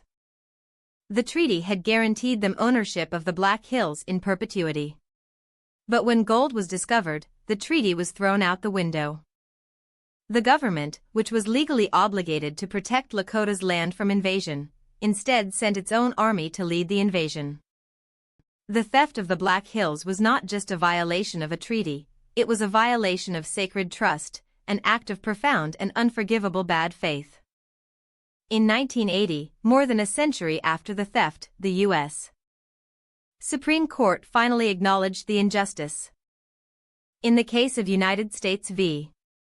Sioux Nation of Indians, the court ruled that the Black Hills had been taken illegally and that the Lakota were entitled to compensation. The court described the government's actions as a classic case of bad faith and a story of a nation's dishonor. It was a stunning legal victory, a vindication of Lakota's long and lonely struggle for justice. But the court could not give the Lakota what they truly wanted, the return of their land. The court could only offer them money, a sum that has now grown to over $1 billion. The Lakota have refused to take the money. For them, the Black Hills are not for sale. They are a sacred and inalienable part of their identity, a part of their soul. The struggle for the return of the Black Hills continues, a powerful and enduring symbol of Lakota's resilience and their unwavering commitment to justice. The spirit of that commitment found its most dramatic expression in the winter of 1973. The village of Wounded Knee, the site of the 1890 massacre, once again became a battleground, a symbol of the ongoing struggle for Native American rights. The 71-day occupation of Wounded Knee by members of the American Indian Movement, AIM, and their supporters was a watershed moment, a televised revolution that brought the forgotten history and the contemporary struggles of Native Americans to the forefront of the national consciousness. The occupation was a response to a deep and festering crisis on the Pine Ridge Reservation. The tribal government, led by a man named Dick Wilson, was widely seen as corrupt and repressive. Wilson, who was supported by the Bureau of Indian Affairs, had created his own private army, the Goons, guardians of the Oglala Nation, which he used to intimidate and terrorize his political opponents. The reservation was in a state of civil war, a reign of terror in which dozens of people were killed and many more were beaten and harassed. The traditional people on the reservation, who were trying to preserve their culture and their way of life, were the primary targets of Wilson's repression. It was these traditional people who called on AIM for help.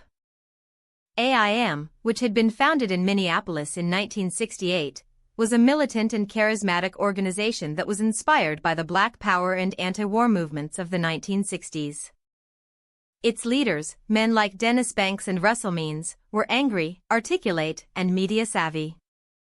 They were determined to fight for Native American rights by any means necessary. The occupation of Wounded Knee was a deliberate and brilliant act of political theater. By choosing the site of the 1890 massacre, AIM was drawing a direct line between the historical injustices of the past and the contemporary struggles of the present. They were saying that the war against the Indians had never ended, that it was still being fought, not with cavalry and Hotchkiss guns, but with poverty, corruption, and cultural destruction. The demands of the occupiers were clear. They wanted the U.S. government to launch a full-scale investigation into the corrupt tribal government on Pine Ridge and the abuses of the Bureau of Indian Affairs. They wanted a review of all the treaties that had been signed between the United States and the Native American nations, treaties that had been systematically violated. And they wanted the U.S. Senate to hold hearings on the treatment of Native Americans in the United States. They were demanding nothing less than a complete and radical transformation of the relationship between the United States and its indigenous peoples. The government's response was a massive show of force. The village of Wounded Knee was surrounded by hundreds of federal marshals, FBI agents, and military personnel. The occupiers, who were armed with a motley collection of rifles and shotguns, were outgunned and outnumbered. The 71-day standoff was a tense and often violent affair, a series of firefights, negotiations, and media events. The whole world was watching. The occupation of Wounded Knee became a symbol of the struggle of indigenous peoples everywhere, a powerful and inspiring story of a small group of people who were willing to stand up to the might of the most powerful nation on earth. The occupation ended on May 8, 1973, with the surrender of the occupiers. 2 Native Americans had been killed in the firefights, and a federal marshal had been paralyzed. In the aftermath, the government launched a massive legal campaign against the leaders of AIM, charging them with a variety of federal crimes.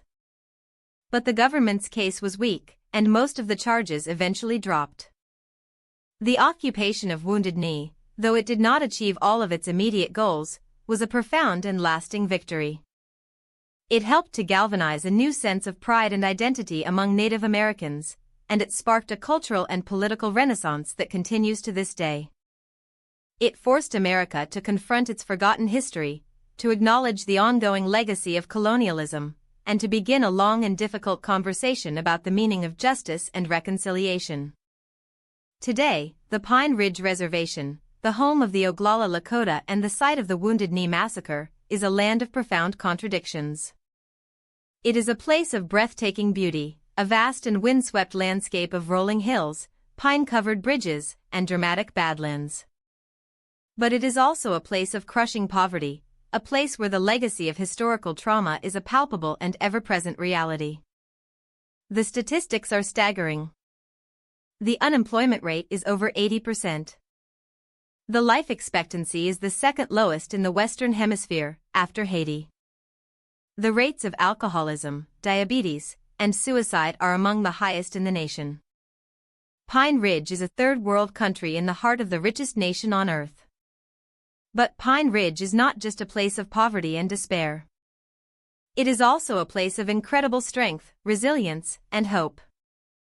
The Lakota people are people who have survived, people who have refused to be broken. They are during a powerful cultural and spiritual revitalization. The language, which was almost lost, is now being taught in the schools. The sacred ceremonies, which were once outlawed, are now being practiced openly and with pride. The young people, who are the future of the nation, are rediscovering their heritage, their identity, and their power. They are fighting for their land and their water, standing up to the oil companies and the government agencies that would desecrate their sacred sites and poison their environment. They are creating their own schools, their own businesses, their own sources of renewable energy. They are using the wisdom of their ancestors to heal the wounds of the past and to build a future that is sustainable, sovereign, and just. The story of Pine Ridge is a story of a person who are not just surviving, but who are thriving, a people who are turning the pain of the past into the power of the future. In the end, the whispers from Wounded Knee are not just whispers of sorrow and of grief. They are also whispers of hope, of resilience, and of the enduring power of the human spirit. They are a reminder that a people's dream, though it may be buried in the bloody mud, can never be truly extinguished. It can be reborn, it can be renewed, it can be passed down from generation to generation, a sacred fire that can never be put out. The story of Wounded Knee is a story that belongs not just to the Lakota, but to all of us. It is a story that challenges us, that inspires us, and that calls us to be better, to be more just, to be more human. If this story has awakened something in you, if it has resonated with the truth in your own heart, then our journey together has just begun. Subscribe to this channel. Join us as we continue to explore the untold stories of our shared past, to uncover the hidden truths that have been buried for too long, and to seek a deeper understanding of the world we live in and the people we share it with. The whispers from Wounded Knee are calling. Will you listen? The landscape of the American West is a landscape of ghosts. It is a place where the past is never truly past, where the echoes of old battles and old sorrows still linger in the wind. The plains of South Dakota, where the Lakota once rode free, are now a place of quiet and desolation, a place where the silence is broken only by the cry of the hawk and the whisper of the wind. But if you listen closely, if you open your heart, you can hear other sounds. You can hear the thunder of the buffalo, the songs of the ghost dancers, the cries of the women and children at Wounded Knee. These are the sounds of a history that has been buried, but not forgotten, a history that is crying out to be heard. The story of Wounded Knee is a story that has been told many times, in many ways. It was told by historians, by filmmakers, by poets, and by the descendants of those who were there. But each telling is a new telling, a new attempt to grapple with the meaning of this tragedy, to understand its causes, and to learn its lessons. The story of Wounded Knee is not a simple story. It is a complex and multifaceted one, a story that resists easy answers and comfortable conclusions. It is a story that forces us to ask difficult questions about ourselves, about our nation, and about the nature of justice and humanity.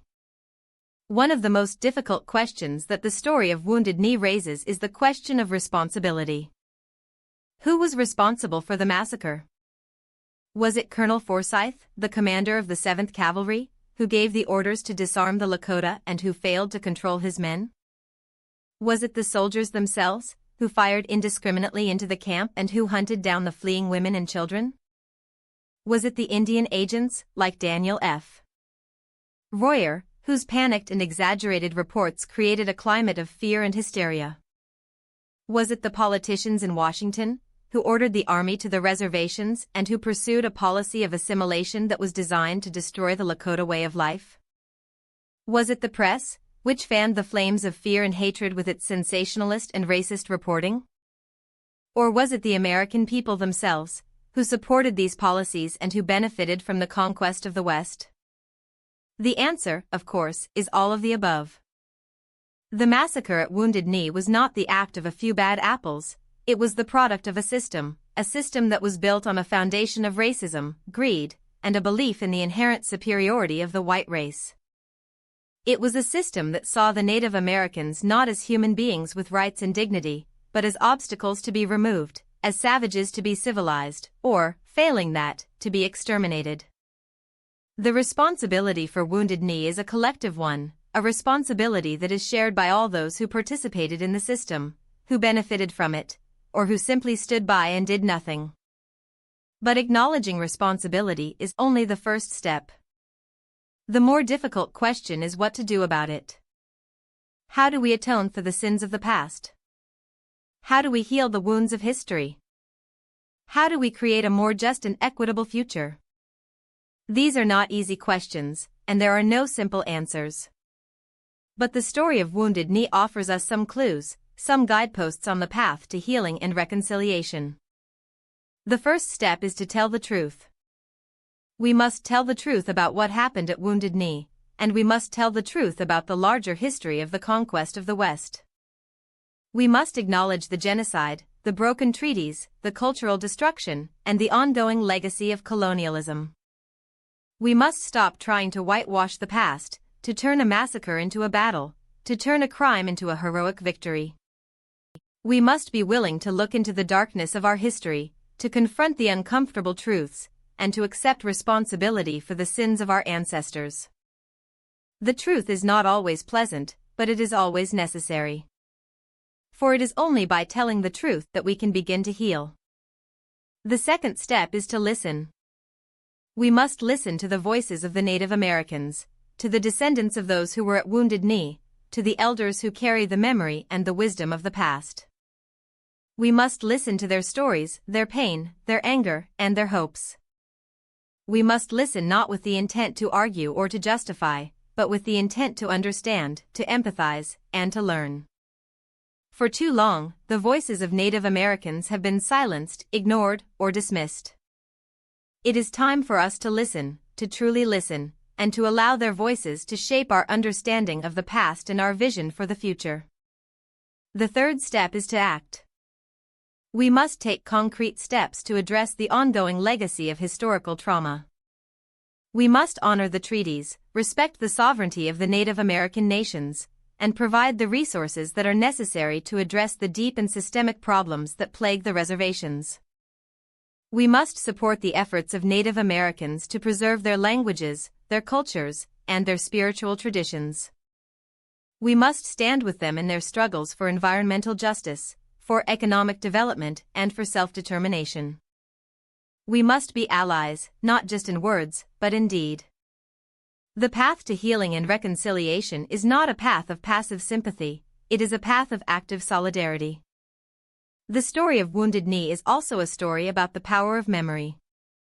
For the Lakota people, the memory of Wounded Knee is a sacred trust, a story that has been passed down from generation to generation.